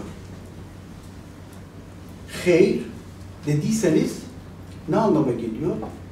Bütün fiiller Allah-u Teala'dan kaynaklıdır. Allah'ın takdir ettiği su içi veya içmemek hayırdır. Yani ben yıllarca hayratla, hayır yapmayla bu hayır yapmak arasındaki şeyi anlayamadım. Nasıl hem negatif olarak kullanıyoruz hem de hayır yapmaya çalışıyoruz. Halbuki bu Türkçe'de sabahtan akşama kadar olmaz diyoruz, yazmaz diyoruz, gitmez diyoruz, gelmez diyoruz, mez var, maz var. Bunu niye hayır yerine kullanıyorsun? Bunu arkadaşlardan, şu iki arkadaştan soracaksınız. Çünkü fiil Allah'ındır. Bizim onda herhangi bir müdahalemiz yok. Şafi olduğunuz zaman her şeye hayır diyeceksiniz. Değil mi hocam? Hoş geldiniz. Sizden alayım ben. Benim hani şeyi soracaktım da dediği de itirazı var. Şimdi Zaza ile ilgili söylediniz ya dedim. Evet. Ben 92 yılında Brezilya'da bu Uluslararası Penum Kongresi var. Ben de oraya gittim. Bir sürü söylemiş işte bu işle ilgilenen birkaç tane hoca. Kürtler var burada falan. Çağırdı gittik falan. Bu da bu Pennsylvania Üniversitesi'nde Mezopotamya üzerinde uzun zaman çalışma yapan birkaç tane hoca falan. İşte nerelisi Kürdüm falan. Dediler şeydir, metlerin kullandığı dil, yani bayağı böyle sohbet ettik falan, yani hem sizlere dediniz, arasında değil. Yani Kürtçenin annesi Zaza lehçesinde, hatta bana sıraladı işte Laza, Zaza, Kurmancı, Havrami, işte Huri, Şuru falan filan. Şimdi sizin anlattığınız gibi. Tüm bu lehçelerin annesi, yani metlerin kullandığı dil Zazacadır dil. Evet. Ama Zaza da dağlarda hani dediğiniz gibi işte Moğollarda, Müslümanlarda kaçtıkları için fazla gelişmemiş. Diğer lehçeler biraz daha gelişmiş. Kurmancıydı, Soğanlı'dır falan. Sonra ben tam emin de olmadım. Daha sonra geldim, Paris'te Kürt Enstitüsü var orada. O zaman da Nevruz vardı falan, bu Nevruz bayramı daha yeni yasallaşmıştı. Oradaki işte enstitü yetkililerle konuştum. Dediler aynı doğrudur. İşte Havramiler ve Zazaki hemen hemen aynıdır. Havrami lehçesi var biliyorsunuz. Evet, Kermanşah bölgelerinde falan. Sonra Nevruz Bayramı'nda 92'de tabii sanatçı da gönderdiler. Kermanşahlı. Geldi burada şarkı söyledi. Sonra Mehmet Ali Alem vardı. Zaza kendisi Dersim milletvekili, eski milletvekili. Götürdüm onları tanıştırdım. Annesi hiç Türkçe bilmez. Zazaca konuşur. Kadını çok rahat konuşabildiler. Tabii, Yani bu sanatçıyla. Dolayısıyla hani ben o konuda yani katılmıyor. Zazaca bir Kürtçeler, yani Kürtçe ana, yani bugün kullandığımız Kürtçe dediğimiz hepsinin anasıdır. İşte Kurmancı var, Lej var, Azor var, Havrami var. Ben de arz ettim. Eğer siz Zazaca biliyorsanız Kürtçe ve Farsça anlayabiliyorsunuz. Evet. Ama bir Kürt Zazaca'yı anlamak Ben için. Kürt değil mi Kurmanj diyor. Mesela Kürt dediğin zaman şemsiye gibi. Her senin yani bir nevi annesi ama Zazaca, Şimdi Kurmanj ve Surani dediğiniz zaman, Kurani dediğimiz zaman şunu da unutmayalım. Biri bu dağın bu tarafında, biri dağın öbür tarafında. Hiçbir zaman şunu, iklimi unutmayın şeylerde, lehçelerde. Ayrıca hemen şimdi bunu söyleyeyim. Bir Kurani veya bir Surani veya bir Kurmanj, onlar Kürtçenin bir lehçesi olabilir. Zaza değildir. Zazaca değil. Bunun kırdası. Ve bütün bunlar Zazaca'dan ayrılmadır. Zazaca'dan ayrılmadır bunlar. Zazaca dildir dediğiniz gibi çok geçmişe gidiyor. Ama biz bugünlerde onlar konuşurlarken neredeyse bir tarihi konuşuyorlar. O dönemi konuşuyorlar. Ayrıca Zazalar hiçbir zaman dağlara gitmemişlerdi. Daha çok Zazalar dağda tabii ki dağı severler. Ama Moğolların gelmesiyle falan hiçbir yere gitmemişler. Zaten Moğollar, Müslüman orduları, Arap orduları, bilmem İskender orduları hiçbir zaman buralardan geçmeye cesaret edememişler. Savaşçı olduklarından dolayı değil.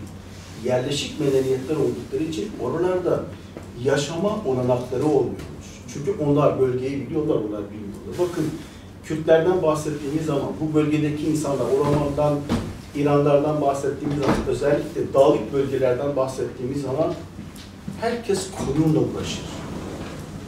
İnek az bulursunuz. Neden koyun yetiştiriyorlar? Neden koyun yetiştiriyorlar? Neden tavuk eti yemiyorlar? İşte burada antropolojiye gidiyoruz. Neden buğday ekmeği yerine arpa ekmeği yiyorlar? Şey diyor ya, Baba Tahir Oryan diyor, eğer destem mesela ber çerxe gerdun, az o korsan ki in Çin estan çun, yeki ra mide isat nazın emel, yeki ra namnecu ağışta merhum. Adam gidiyor bir bakıyor, adam durumu çok iyi, bir tanesi de ekmeğini almış, hem de ekmeği çok serttir ve çok dayanır, arpa ekmeği. İneğe vuruyor, eşeğine vuruyor, kan geliyor, yumuşatıyor, yiyor. Diyor ki, elim ulaşırsa ama şunu soracağım. Birine böyle ata bindiriyorsun, biri de öyle ekmeği kana banarak yiyor. O bölge Zaza'nın özelliğidir, arpa ekmeği yemesi. Yani yemek, uyumak, su içmeleri, bütün bunlar kendi iklimsel koşullarına göre aşağıdakilerden çok farklı. Aşağıda herkes ekmek yiyor, o arpayı yiyor. Herkes bu taraflarda sığır eti yiyor, o mutlaka ve mutlaka koyun eti yemesi lazım. Öldürseniz sığır eti yemez. Burada da bize verseler çok kötü kokar.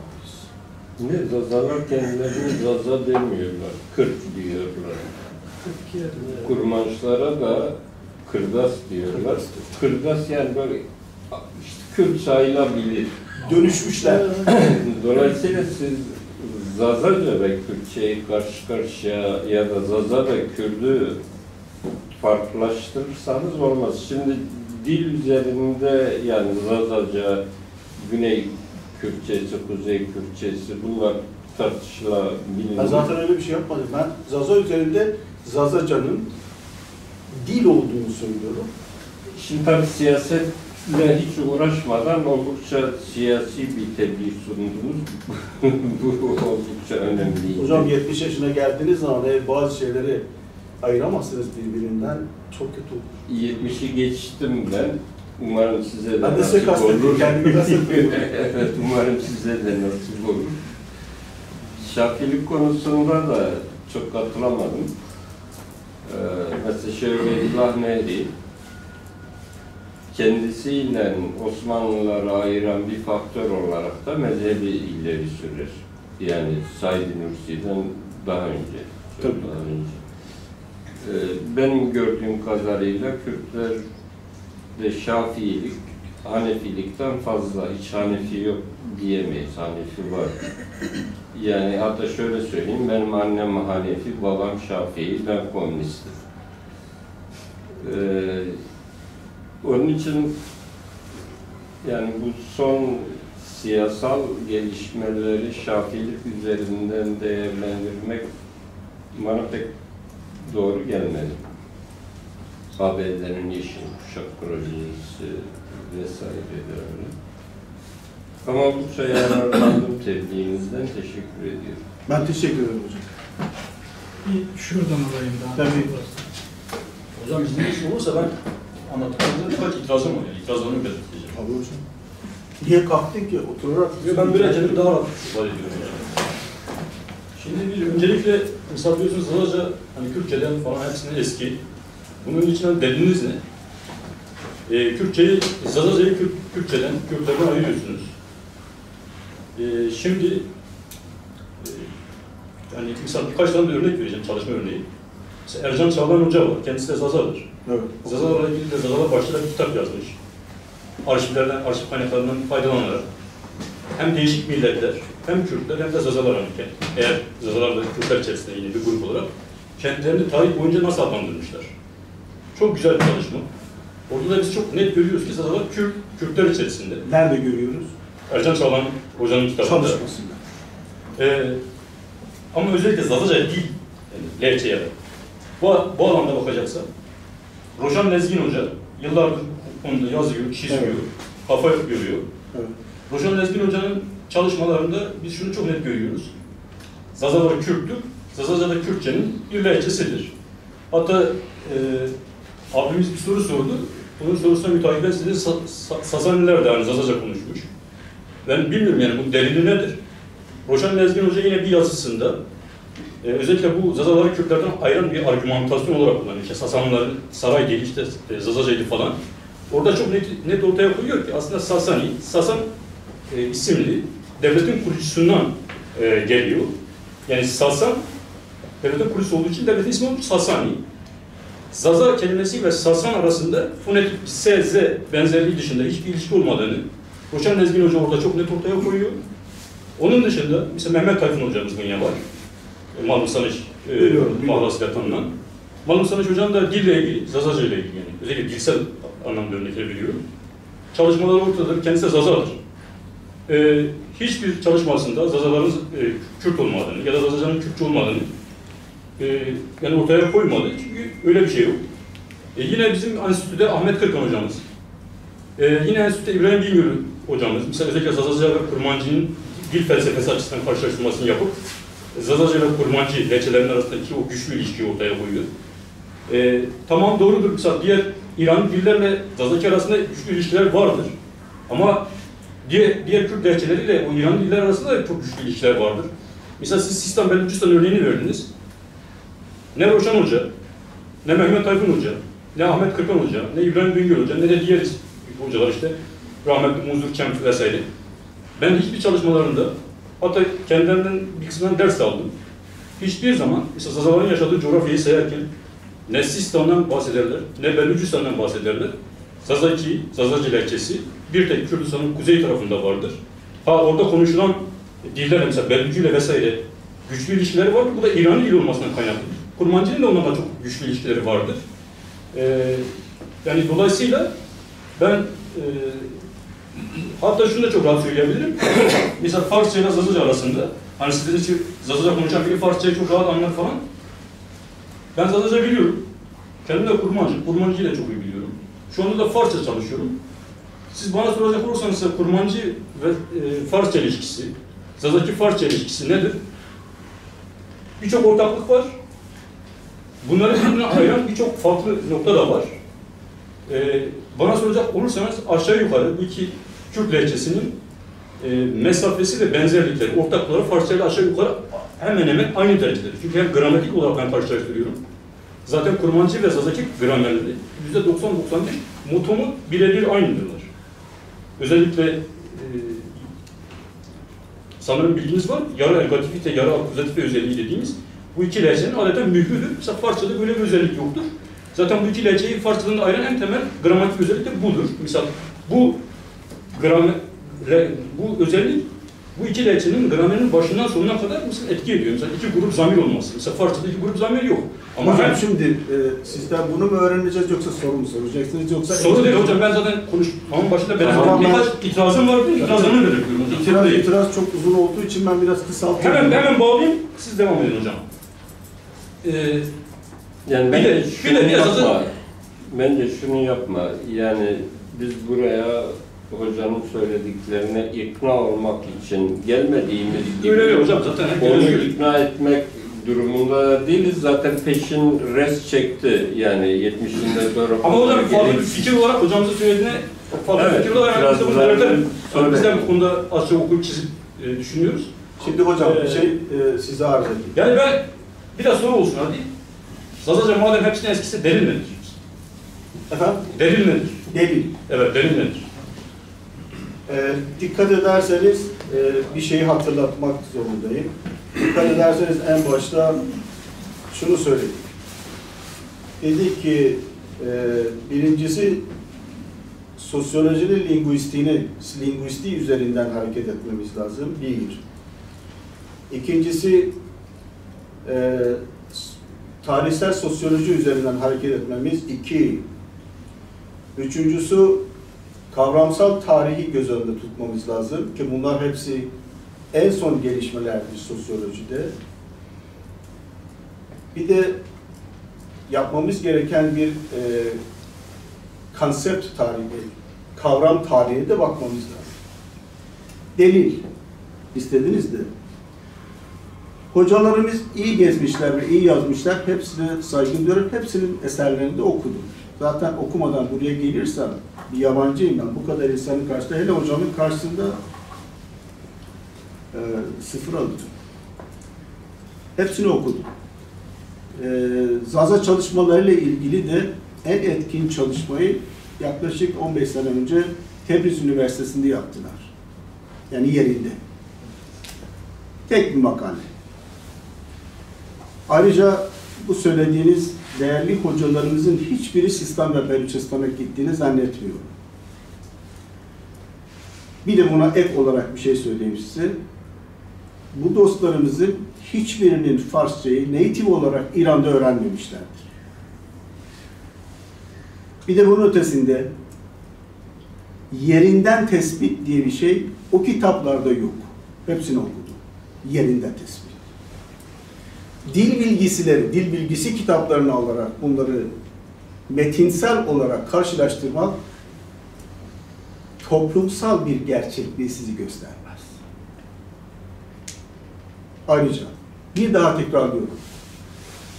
Zazaca bir dildir ve ilk gelişen dillerdendir kuzeyde, Kuzey Mezopotamya kültürleri içerisinde ve zamanla popülasyon büyüdükçe ve iklimi terk edip aynı iklimde başka bölgelere gittikleri zaman Zazaca değişik Kürt lehçelerine dönüşmüştür. Yani Med lehçelerine dönüşmüştür ki bugün biz onlara ne diyoruz? Arz ettim size. Son Med İmparatorluğu'nun sonuna doğru geldiğimiz zaman yaklaşık 150 sene Kürtçe konuşuluyor. Ve oradan aşağı indiğimiz zaman tamamıyla farklılaşma başlıyor bir dönem. Ama Zaza ve Kürtçe o bölgelerde değişmiyor. Pers İmparatorluğu'nun geliştiği yerde Farsça gelişmeye başlıyor. Farsçanın etkisinde kalan İran'daki Kürdistan bölgesinde, yani Mahabar, Sanandej o bölgede Pers, tabii. Onlar sonraki gelişen Farsçanın etkisinde kaldıkları için Farsça'ya yöneliyorlar. Irak'taki konuşulanlar ki siz de Kormancı diyorsunuz, Kormancı orada var. Onlar ister istemez Semitik dillerden etkileniyorlar. Arapçadan etkileniyorlar. Kormancı ortaya çıkar. Zaza hiç kimsenin etkisinde kaldı. Zaza hiçbir dilin etkisinde kalmamıştır bugüne kadar. Ben şimdi size yöneleyim. Şafileştirme tabii. Ama şunu unutmayalım. Osmanlı'ya gittiğiniz zaman sadece Şafilikten bahsedilmiyor. 3 mezhep karışıktır. Çünkü üçü birbirine takip ediyor. Şafilik fıkıhtan dolayı. Fıkıh sahibi olduğu için öndedir. Herkes Şafi görünüyor. Ama Maliki ve Hanbeli Şafiliğe tabidir. İran'daki bütün Kürtler demeyelim. Kermanşahlar. Hepsi Hanbelidir. Ama bugün Şafilik oraya geçiyor. Irak'a gittiğimiz zaman daha çok Hanbelilikten ve Şafilikten daha çok şeylerdir. Yaşlılık işte. Hanefidir. Yok Hanefi değil. Malikidir. İran'ın sınırında tam sınırda, Piran şehre gittiğimiz zaman herkes Malikidir. Zaten İran'ın sınırlarına baktığımız zaman bir hediye, son hediye. İran'ın sınırlarına baktığınız zaman İran'ın tüm sınırlarında şey var, Sünniler var ama değişik mezheplerde. İran'ın sınırlarında hepsi Sünnidir. Türkmenlerden başlayıp Taybat'taki, Horasan'dakilere bakın, Sistan, Beluçistan'a bakın, Hormuzgan'a bakın, Huzistan'a bakın, yukarıya geldiğiniz zaman mutlaka bu mezheplerden oluşan bir şeydir. Acayip bir şeydir. Etrafta onları yerleştirmeleri. Bunun başka bir hikayesi varsa, ömrüm yetiyorsa anlatırız. Aynı şey Kürdistan sınırları içinde geçerli. Bravo hocam. Bunun tek bir nedeni var. Şafilik unutmayalım. Fıkıh sahibi olduğu için Şafii, bütün hatta Şiilik bile Şafii'nin fıkhını kullanıyor. Yani köpeğe el sürmemek, kadınla tokalaşmamak, köpeğin necis olması ve benzer şeyler hepsi oradan çıkıyor. Bu hikayeler onların hikayeleri. Kur'an'la hiçbir alakası yok. Kur'an'da bunlar yok. Şafilik bir proje olarak ki çok da başarılı bir projedir bence ve bu başarılılık da belki Türkiye ayağında bu Fethullah Gülen hareketine bir büyük ölçüde borçlu olmak lazım. Ki korkunç bir proje ve gerçekten sorunlu bir proje. Bu Şafilikle 17. 18. yüzyıllardaki bugünkü Türkiye'nin doğusu, İran'ın batısı, Irak'ın kuzeyi ve Suriye'nin kuzeyindeki Şafilikle hiçbir alakası yok. Bu siyasallaşmış bir Şafiliktir. O zamanlar siyasallaşan din yoktu. Siyasallaşan Şafilik yok. Siyasallaşan Şafilik çok tehlikelidir. Siyasallaşan İslam da çok tehlikeli. Siyasallaşan Şiilik de en berbatıdır. Siyasallaşmayanı bulsak siyasallaşan kötüdür diyeceğiz. Yok, kötü demiyorum ben. Hocam en kötü şey insanı öznerlikten nesnelliğe doğru götüren herhangi bir şeydir. Yani orada çok iyi bir siyasetçi sizin gibi ya ben ya herkes. Siyaset zaten bütün insanları siyasi çok başka bir şey söylediniz. Çok hoşuma gitti ve bu kadar da idealist olmanız da hoşuma gitti. Bildiğim kadarıyla Sayın Marx radıyallahu anh komünizmi sadece ve sadece sosyalizm gerçekleştikten sonraki bir hayal dünyası olarak nitelendiriyor. Beraber gideriz oraya birlikte falan da tutarız. Benim şeyden de hatırladım, ben de Marksist olduğum zamanlardan kafamda kaldı da hani belki gençlikten. Bakın ne kadar güzel özneleştirdiniz kendinizi. Sadece bu özneleştirme idealizm olur. Gerçekliklerimiz ve gerçeklik dünyasında hep nesneleşiyoruz. Ve siyaset bizi nesneleştiriyor. Ben bunun için pek fazla siyasete dokunmak istemedim. İnsan değil, gerçek tarih. Şimdi size kaynak olarak tavsiyem şu. Birincisi özel olarak Zaza'daki istiyorsanız daha sonra size vereyim. 20 tane kavramı aldık. Kavram. O kavramları Kormancı'da, Farsça'da karşılaştır. Kavram. Dikkat edin bir daha sonra. Konsept. Herhangi bir 7 kavram. Kavram tabii. Tamam. Kavram niteliği taşıyacak. Yani tek bir kelimeyle bir konumu anlatacak size. Bir vaziyeti anlatacak size. Biz sadece kavramlarda tarihi bulabiliriz. Yani bir insanın 20.000 sene önce, 15.000 sene önce, 12.000 sene önce bir kuşu gördüğü zaman, baktığı zaman ondan ne anladığı çok önemli. Biz kavramlar üzerinde hareket etmemiz lazım. Sadece kavramların tarihi ve dediğim gibi kavramsal, tarihsel kavram ve kavramsal tarih bize cevabı verebilir. Bugüne kadar birçok soruya cevap bulamadığınızın tek nedeni bir. Tarih üzerinden her şeyi okuduk, olaylar. Ya anakronik ya sinkronik. Hiçbir zaman tarihin içerisinde Kahramanlardan başka halkı biz görmedik, ölenleri görmedik biz. Neleri öldüren onu da bilmiyoruz. Çünkü 4-5 kişi arasında onlar dolaşıyor. Tarihten hiçbir şekilde siz toplumsal yapıları bilemezsiniz. Çünkü bir kişi o toplumu temsil ediyor. Ama aynı zamanda tarihsel sosyolojiyle baktığımız zaman bambaşka şeyler çıkar. Tarihsel sosyolojide mecburen geriye gidiyorsunuz, kitapları okuyorsunuz, yazıtları okuyorsunuz, kavramları buluyorsunuz. Kavramlarla tarihte tespit ettiklerimiz arasında çok büyük farklılık var. Bu neye benziyor biliyor musunuz? Kur'an'daki okuduğunuz şeylerle bugünkü hadiste söyledikleri şey arasındaki farklılık. Bu taraftaki artık günah diyemiyor ama caiz değildir diyor. Kur'an'ın neresinde yazmış? Diyor ki söylemişler, kabul etmen gerekiyor. Kur'an'ı zaten sünnetten hadis olmadan, sünnet olmadan Kur'an yeterli değil. Teşekkür ederim. Kur'an yeterli değilmiş demek.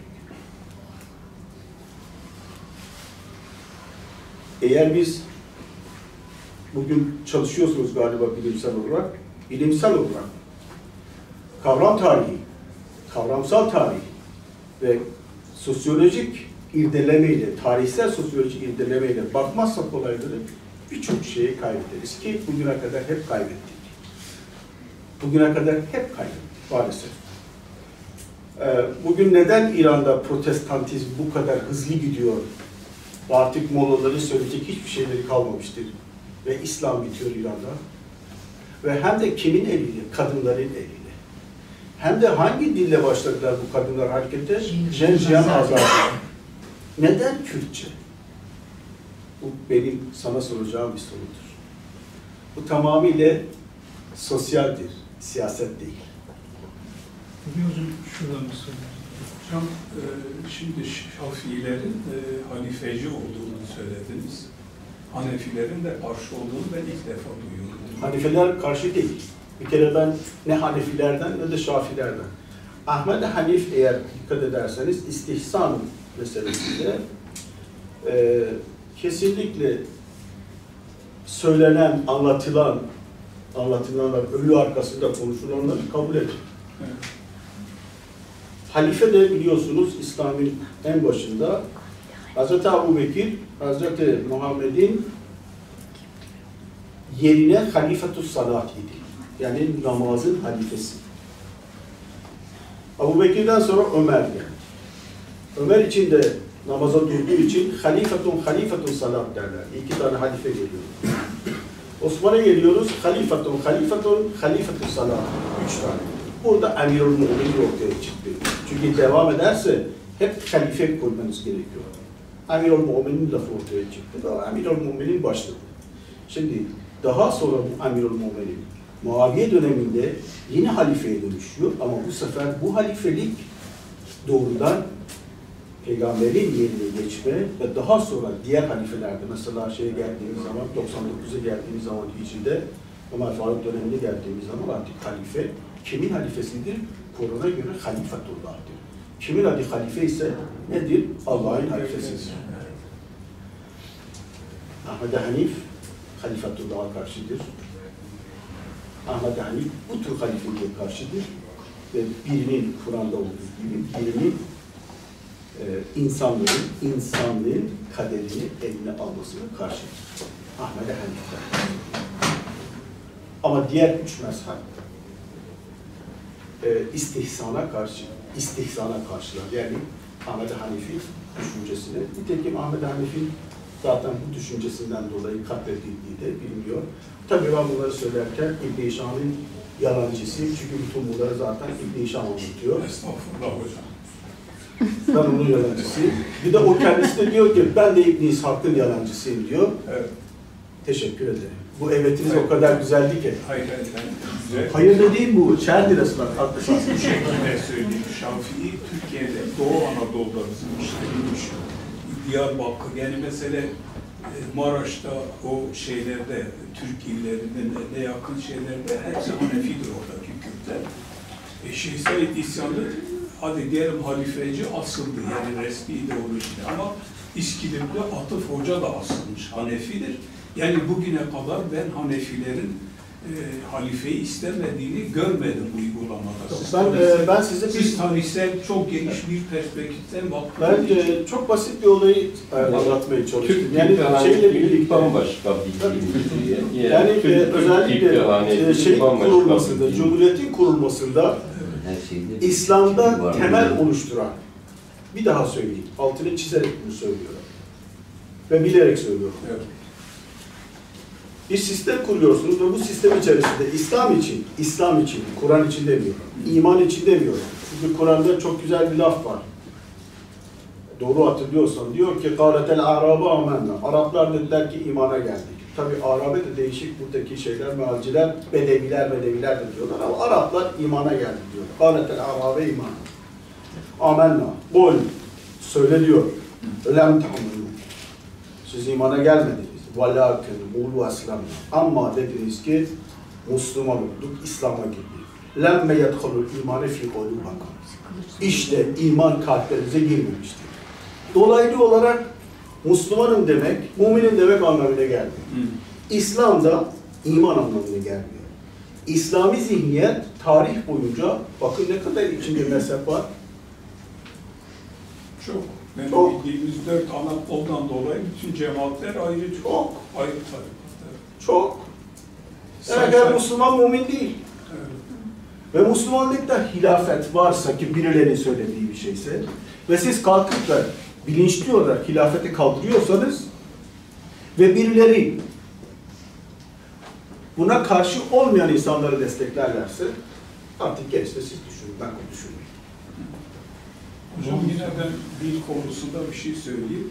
Şimdi hocam biz ülkede yani Kürt olarak çok baskı gördüğümüz için biz Zazalardan hiç, yani bizi kesinlikle ayrılmayız. Çünkü moralimizi bozma. Yani tamam Kürtçe Zazalar.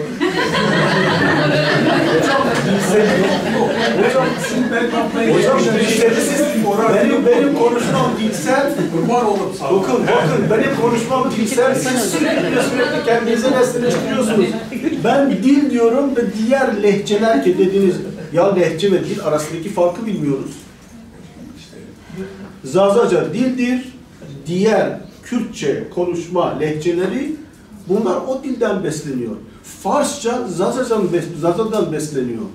Farsça dediğimiz şey Zazadan besleniyor. Kürtçeden besleniyor. Farsça kıt bir dildir.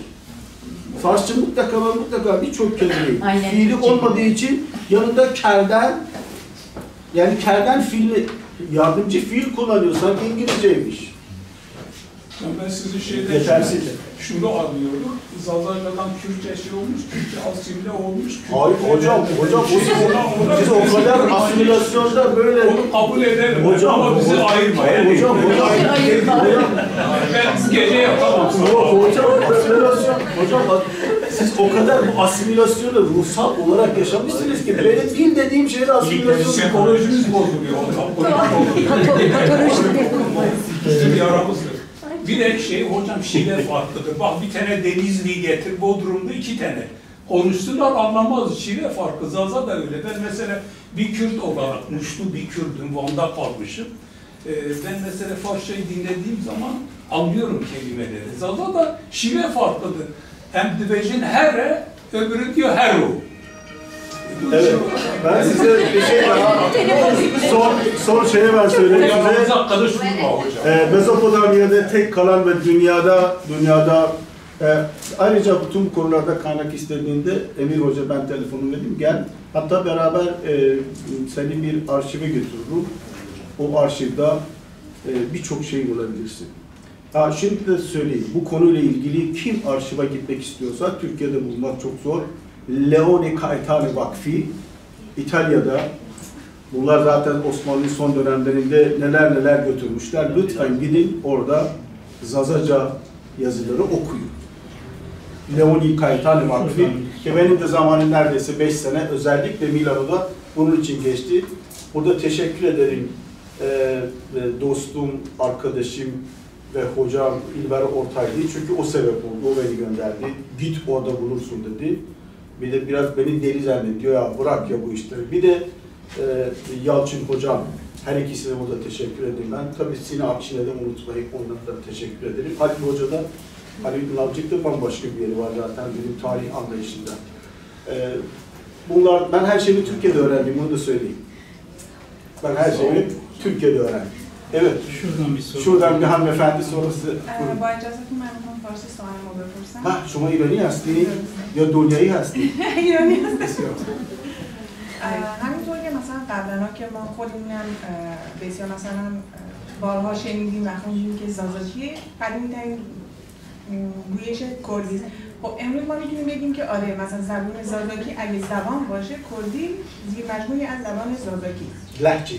درسته. زیر مجموعه نه. درسته. و اینکه مثلا الان زبان لهجه لوری که مثلا ما کردها میگیم که لوری کردی است ولی لورها الان میگن نه ما کرد نیستیم.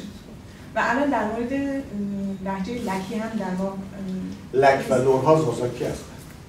ولی الان میخواستم این رو بپرسم از شما که آیا لکی و لک لور تنگسیری ها به خصوص در جنوب بلوچستان سیستان بلوچستانی ها شادمان در چیز در چیه بندر شاپور بهش میگن بندر امام کجاست در خوزستان شادمانی ها شادگانی ها بعد در هرمزگان چیزا یادم رفت بوشهری ها اینا همشون سازه هست تمام خطه جنوب رنگاشون هم دیدیم که اینا بومی های ایرانن که آریایی ها اینا رو خود درسته در موقعی که من میگم یه ایرانی هستم متاسفانه چون ما همشون چون تعصبی نگاه میکنیم به قضیه درک و هضم یه سری مسائل واسمون خیلی سخته برای همینه که بعضی از دوستان ناراحت میشن از اینکه میگن کردی و زازاکی از هم جدا نکنید صرفا به خاطر همین مسائلی که ما تعصبی نگاه میکنیم aynı bakış açısı İran'da چون موقعی که من میگم من یه ایرانی هستم بیشتر کردها به من حمله میکنن تو به عنوان کرد چطور میگی که من یه ایرانی هستم مثلا شاید از لحاظ جغرافیایی نگم که من یه ایرانی هستم ولی من از یه قوم ایرانی هستم bizim tabii ki İranlıyım dediğiniz zaman Türkiye'de de bu var. Bu zihniyet var. Ben hemen söyleyeyim. Maalesef buralarda ve belki de geçtiğimiz 150 sene daha doğrusu ulus milletlerin, ulus devletlerin kurulma sürecinde bunları biz yaşadık. Coğrafi isimlerine karşı korkunç tepkili olduk. Bunu unuttuk. Ben kendimi belli bir coğrafyayla, ulus devletlerinin süreci içerisindeki o çizilen tablolara göre kendime tanımlayabilirim ama ben ne kadar da İranlıyım desem, ne kadar İran'ın Azerilerindenim desem de aslında ben bir şey itiraf ediyorum. Ben Kuzey Mezopotamya'nın insanıyım ki orada şu anda tek dil konuşuyor ve tek dil sağlam kalmıştır. O da maalesef çok sinirleniyorum. Zazacadır ve ondan sonra da lehçeleridir. Ben Farsça konuşuyorum ama nefret ediyorum bunu söylemekten. Çünkü ben bir alt lehçeyim. Farsça, Zazaki'nin bir alt lehçesidir. Kürtçenin bile bir alt lehçesidir. Bir Kürt benden, bu Allah'ın cezası burada, öğrencim olduğu zaman bunlar benden daha çok fiil kullanıyorlar. Muhtemelen şunu Azeri yazdık ve Farsça. Kim, ben mi? Yok canım ya, beni böyle Azeri'yle, onunla, bununla beni nesneleştirmeyin. Hiç nesneleştirmeyin çünkü ben şunu biliyorum. Diller sadece ve sadece bizim şöyle gülerek konuşmamız içindir. Dil üzerinden siz ırk yaratmaya çalışırsanız şunu unutmuş olursunuz. 4 tane renk var, 4 tane rational var. Kızıl var, siyah var, beyaz var, sarı var. Bu da biyolojiktir. Şimdi siz Kürtçeyi, Farsçayı ya herhangi bir şey, bu 4 renge bağlarsanız vay halinize.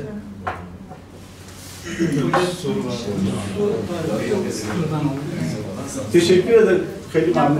Hocam hoş şuradan. Benim de akrabam var burada. Benden konuştular. Hocam hoş geldiniz. Teşekkür ederim. Çok değerli bilgiler aldık. İlk defa duyduğum bilgiler özellikle de yani bunu söylemek isterim. Şimdi siz böyle anlatınca ben üniversite yıllarında şunu hatırlıyorum. Böyle bir söylenti var. Derlerdi ki bir gün bir Türk Amerika'ya gitmiş, Kızılderili'yi görmüş, sarılmış. Demiş ki ya siz Orta Asya'dan getirip Türksünüz demiş. Büyük ihtimalle Ahmet Esat Koskul. İşte neyse Kızılderili ona dönmüş, hayır demiş.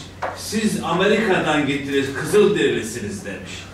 Evet, Şimdi bu son zamanlarda İranlılar bunu söylüyorlar. Kızılderililer önceden Akavenişler keşfetmişler. evet hocam. Şimdi biz tabii ki bunları duyunca çok mutlu olduk. Özellikle derinlemesine analiz ve tetkiklerdeki faydalarınızı hissediyorum. Şunu da merak ediyorum. Tabii biz ne kadar da olsak hep dinsel bir yapıya sahibiz. Ben Alevi Kürdüm. Kürtçe konuşan Alevilerdeyim, var oluyor. Farkınız ne diğer insanlardan? Yok, hiçbir farkım yok. Yani O zaman o kadar işte... Şöyle, dinsel olarak şunu merak ediyorum. Mesela Tunceli'den misin? Tunceli'den Varto'ya gitmişiz, öyle gidiyorum. Şu var hocam. Mesela İbrahim peygamberin İbrahim, yani Kürt peygamber ve Kürtçe konuştu. Yine Nemrut'tan gelen bir yapıdan dolayı Kürt olduğu söyleniyor. Hazreti Nuh'un öyle söyleniyor. İşte Cüdi Dağı'da Cihudi, işte Şırnakşehir Nuh gibi kelimelerden türetilerek Kürtçe ve Kürtçe Heştiyan, Şırnak'taki Kürt 80'ler köyü vesaire. Cizre Botan'ın ilk kurulan Kürt şehirlerden Şırnak'tan sonra Silvan'ın keza öyle olduğu söyleniyor. Yine bir diğer husus Yunus peygamberin Nilova'da işte yaşadığı oranın da Kürtçe olduğu ve Kürt olduğu söylenirken bir de şunu merak ettim, hani Zazaca konuşup da Zazaca yaşayan bir peygamber yok mu? İşte Hz. İsa'nın Aramice'ni söyledikleri gibi bunu aydınlatırsanız sevinirim. Tabii hocam, gelişmiş insan, yerleşik insan zaten düşünerek yaşadığı için, homo sapiens olarak yaşadığı için ve düşündüğü için kimsenin onun için bir şeyler düşünmesine ihtiyacı yok. Diğer yerlerde bu kadar peygamber varsa demek ki onlar düşünmemişler ve onlar için düşünen biri gerekiyormuş. Şuradan alalım. Buyurun. Tamam. Şimdi ben hocayı yaklaşık 13 yıl önce falan Siirt'te okurken tanıyorum. Vay Aslında Hayri'yi de oradan tanıyorum, evet. O benim oradaki kavgaları ve Fethullahçılarla falan. Fethullahçılarla sonra atılmanızı, işte kantinde falan çay içerek çok konuşmuştuk.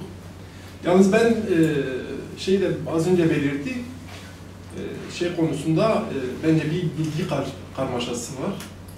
Hanefilik, Şafilik falan orada belirtmiştiniz. Şöyle şimdi Ahmet Hanefi diyorsunuz, o Ahmet Hanefi değil, Ahmet bin Hanbel, Hanbeli o. Ebu Hanife, asıl ismi biliyorsunuz, Numan-ı Sabit, o ayrı. Şimdi şöyle mezhepler üçe ayrılır. İtikadi, fıkhi ve politik, siyasi. Söylediğiniz mezheplerin hepsi fıkhi yani, politik şey değil yani. Siyasi mezhepler ne zaman? Şia, harici, bunların hepsi peygamberden sonra biliyorsunuz. Siyasi olarak. Siyasi olarak kesinlikle. Siyasi kelimesi var mıydı peygamberden sonra? Ya şimdi bu terminoloji şöyle hocam, değil, öyle değil. Bizim zaten buradaki en büyük derdimiz bu. Şimdi ben şuna itirazım var. Ben biliyorum. Ben çünkü Siirt dediğim zaman ve hatırladım da tabii Gülüşüm'de Şeref'e benziyordu benim öğrencilerimden bir tanesine. Buna biz oradaki Süreyya Hoca vardı. Onda çok bilmiyorum nasıl hatırlıyorsunuz da bizim orada ben yok Siirt'ten hatırlıyorum. Sizinle münasebeti en iyi olan öğrencilerden. Bu sizin sorduğunuz soru Siirt'teki net olarak herkesin özellikle medrese cemaatinin bana sorduğumuz soruydu. Şimdi hemen bir şey belirleyeyim. Birincisi Ahmed Hanif, biz İran'da Hanif'le ilgili konuştuğumuz Ahmed Hanif diyoruz. Yani sanki bizim arkadaşımız var ya, biraz önce arkadaş peygamberlerden bahsederken sanki mahalle arkadaşından bahsediyor. Şimdi bir soru sorabilir miyim? Hanefi, Osmanlı'nın fıkhi mezhebi hangisiydi? Fıkhi mezhebi. Evet. Biz Şafilikten, Şafii olması mümkün değil. Ben şunu söyleyeceğim. Şafii, biliyorsunuz ki eğer siz Hanefiyseniz diğer mezhepler içine girebilir. Hanefi de onlara karışabilir. Sünni mezheplerin en belirgin özelliği birbirlerine girebiliyorlar. Doğru mu? Birbirleri taklit edebiliyorlar. Tek bir konuda istihsan konusunda, ki sen bilirsin bunu, medreselisin biliyorsun. Medreseli değil. O zaman yanında oturursun. İstihsan konusunda üç mezhep hiçbir şekilde Hanefiliğe yaklaşamıyor. İstihsan konusunda reddediyorlar Ebu Hanife'yi. İstihsan konusunda. Ona en başta ben söyledim çünkü böyle bir şey sorulabileceğini önceden düşünmüştüm zaten. Hanifelik oradan ayrılıyor. Fıkıh olarak dediğiniz zaman fıkıh nedir? Birilerinin söylediği şeylerdir. Yüzde kaçı Kur'an'dan istihracıdır?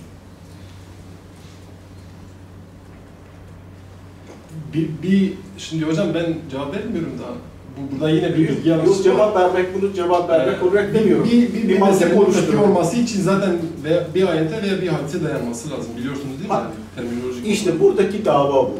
Hanefiliğin temelinde şu var. Eğer bir şey söyleyecekseniz bir ayete dayanmalı. Yoksa birinin ben duydum söylüyorum. Benim bütün dediğim şey şu. Ya Kur'an'a dayanıyor ya Kur'an'a dayanıyor. Çünkü Kur'an net diyor. Benim dediklerime bir şey ekleyip bir şey mi çıkartacaksınız? Hatta şöyle diyor. Eyvah diyor. Bu ayetlere yazanlara. Bırakın bu ayetleri yazanlara, bu ayetlere dayanan yazanlara. Vaveyna. Bakın Kur'an net. Yani öyle düşünenleri Türkiye'de Hanefi değil, Vahabi de ya da Selefi diyor. Kur'an'ı işte politik olan, siyasi olan. Yani. Kur'an'ı biz dinimiz olduğu için. Kur'an'ı ikiye böldüğümüz zaman Mekke'deki dönem ve Medine'deki dönem. Mekke tamamıyla barıştır, Medine tamamıyla savaştır. Hicret öncesi, hicret sonrası. Mekke'de Hazretin başına kül atıyorlar, o hasta olduğu zaman gider ona bakar.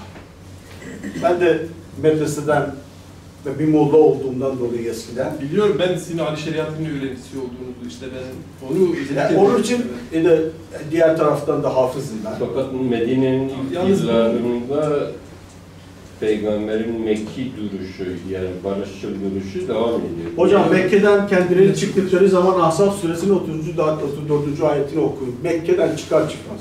Tamam, lütfen. İyi de Medine'ye gittiği zaman Yahudilerle bir sözleşme başlıyor hocam. Devlet ve şehir devlet olayı olduğu için sizin orada katılmak zorundayız. Evet. Orada artık şehir devlet anlayışı başlıyor. Evet, senin şeyini... Yani ben şöyle, şimdi bu mezhepler tarihte farklılık göstermiştir. Örneğin Selçuklular döneminde Nizam-ı Mülk ve işte Hasan Sabbah döneminde biliyorsunuz İmam Gazali, Büyük ve Şafii olduğu için o dönemde Şafiilik devlet eliyle yayılmıştır. Osmanlı devletinde tam tersi Hanefilik, biliyorsun Türklerin Hanefi ve Maturididirler. Türkler ekseriyette Şafii ve Eşaridirler. Bu farklılık vardır. Yani Hanefiler işte halifeliğe veya saltanata karşı bir tez mümkün olması yani tarihe kesinlikle bağdaşmıyor. İkincisi yani ben bu Zazalık meselesine de eğer Zazalar Kürtçenin bir lehçesindeyse o zaman Kürtler Zazadır. Yani ben politik olarak böyle bakıyorum. İtirazımız yok ona. Evet. Zaza ayırma.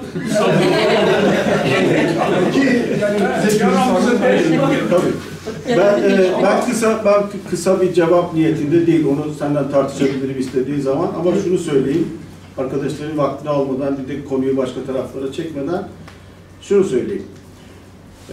Şu anda biz mezhep ve dini konuşurken, mezhep ve dini gerçekten Orta Doğu'da konuşulur bir şeydir ve net bir cevap vermemiz mümkün değil. Çünkü bütün konuşmalarımız hepsi nerede toplanıyor? Ya Taberi'dendir ya da İbn-i Hişam'dandır. Bu onun dışında hiçbir şey yok. Zamanında tarihsel olarak mezhepsel olarak zaten yazı yok. Yani bizim böyle elle tutabileceğimiz, okuyabileceğimiz herhangi bir yazı ki İbn-i Hişam da biliyorsunuz, onun da ne kadar asli nüshası o da tartışılır. İkincisi, ki bence biz yetinirsek iyidir. Yani söylenenle yetinirsek iyidir. Allah'ım dersek yeter buna. Allah'ım derken siz de göğe baktınız. Tabii, çünkü orada zaten orada. İkincisi, olarak dostum kavramsal olarak özellikle Kur'an'ın kavramları üzerinde, benim uzmanlığımdır. Kavramları üzerinde durduğumuz zaman, yani kavramsal tarih üzerinden, Kur'an'ın üzerinde durduğumuz zaman çok farklı sonuçlara gideriz, onlara hiç dokunmayalım. Biraz önce söylediğim ayet gibi bir sürü ayet var. Bunu da bildiğimden değil, ezberlemişti gelmişti de belki lazım olur diye bir tane ezberlemiştim. Yoksa bildiğimden değil. Evet, kavramsal olarak baktığınız zaman bütün bu fıkıh ve bütün bu siyasi fıkıh, siyasi mezhep, zaten mezhep baştan Kur'an'a göre reddi. وَاَعْتَصِبُوا بِحَبْلِ اللّٰهِ جَمِيعًا وَلَا تَفَرَّقُوا. Netse mezhep üzerinde fazla tartışmasak iyi olur. Çünkü mezhepler daha sonra toplum yapıları içerisinde gelişmiştir. Şimdi Kur'an'la bir alakası yok. Konuyu açıldığı için yoksa ben şu an yani kendime de Müslüman olarak ne bir sosyolojik düzeyde ben onları söyledim ki sosyolojik düzeyde de bazı şeylerin artık dinle alakalı değil, bu sosyolojik düzeyde gelişen şeyler. Bana göre mezhepler, bana göre tabii mezhepler. Bir de doğru dürüst bir tarihte olmadığı için yazılı olarak. Halifelik de dediğiniz Türkler de Araplar da zaman içerisinde bence halifeliği ve saltanatı kendi iktidarları ve politikalarını araç ederek kullanmışlar yani. Şöyle hani onun için var olmamışlar. Onu kendileri için kullanmışlar yani. Halifelik ve saltanat bir de bir şey söyleyeyim. Sonra ben artık hepinize teşekkür ederim. Halifeliğin temelinde sulta var. Sulte evet. Ve saltanat halifelikten bir farkı yok. Teşekkür ederim. Yani bir şey söyleyeyim mi? Tabii ki. Buradaki tartışmalardan anladığımız hepimiz maalesef Türkçe konuşuyoruz.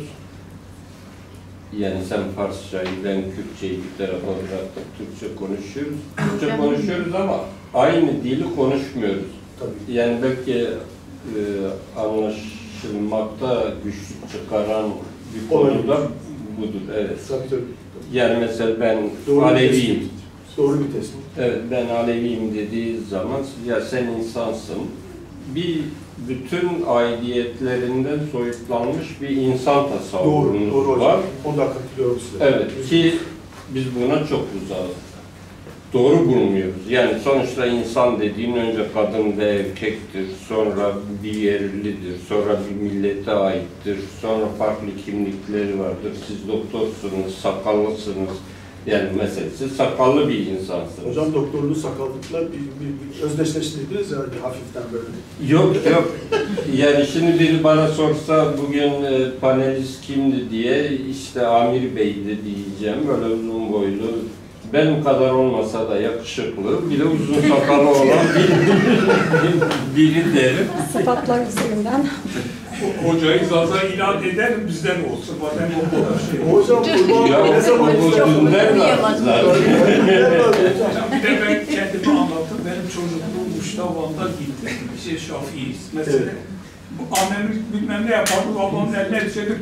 Hadi merakım derler, evkamın dersimi canlı harap ki. Çocuklar hep öyle geçti. Ya da babamın eli annemin eline değil öyle. Neyse Urfa'ya geldim. Urfa'da Kürtler Hanefi. Hocam ben de küçüklükten beri namaz kıldığım için halen de kılarım. Ben Şafii'yim önce. Sonra Hanefi'ye geçtim. Şimdi İstanbul'da şimdi 5 vakit namaz şeye git falan 5 defa abdest. Ben bir de ayağımda mantar çıkıyor falan bilmem ne. Şimdi Şii olarak biliyorum. 2 abdestle 4 vakit namazı alıyoruz. Çok güzel. Onun için o mezhepler. Hocam bence Aleviliğin için bitsin. Aynen. Geçiş yapmış. En doğru yorumu yapan sizsiniz. Çok teşekkür ederim. Sağ olun hocam. Sizin sayenizde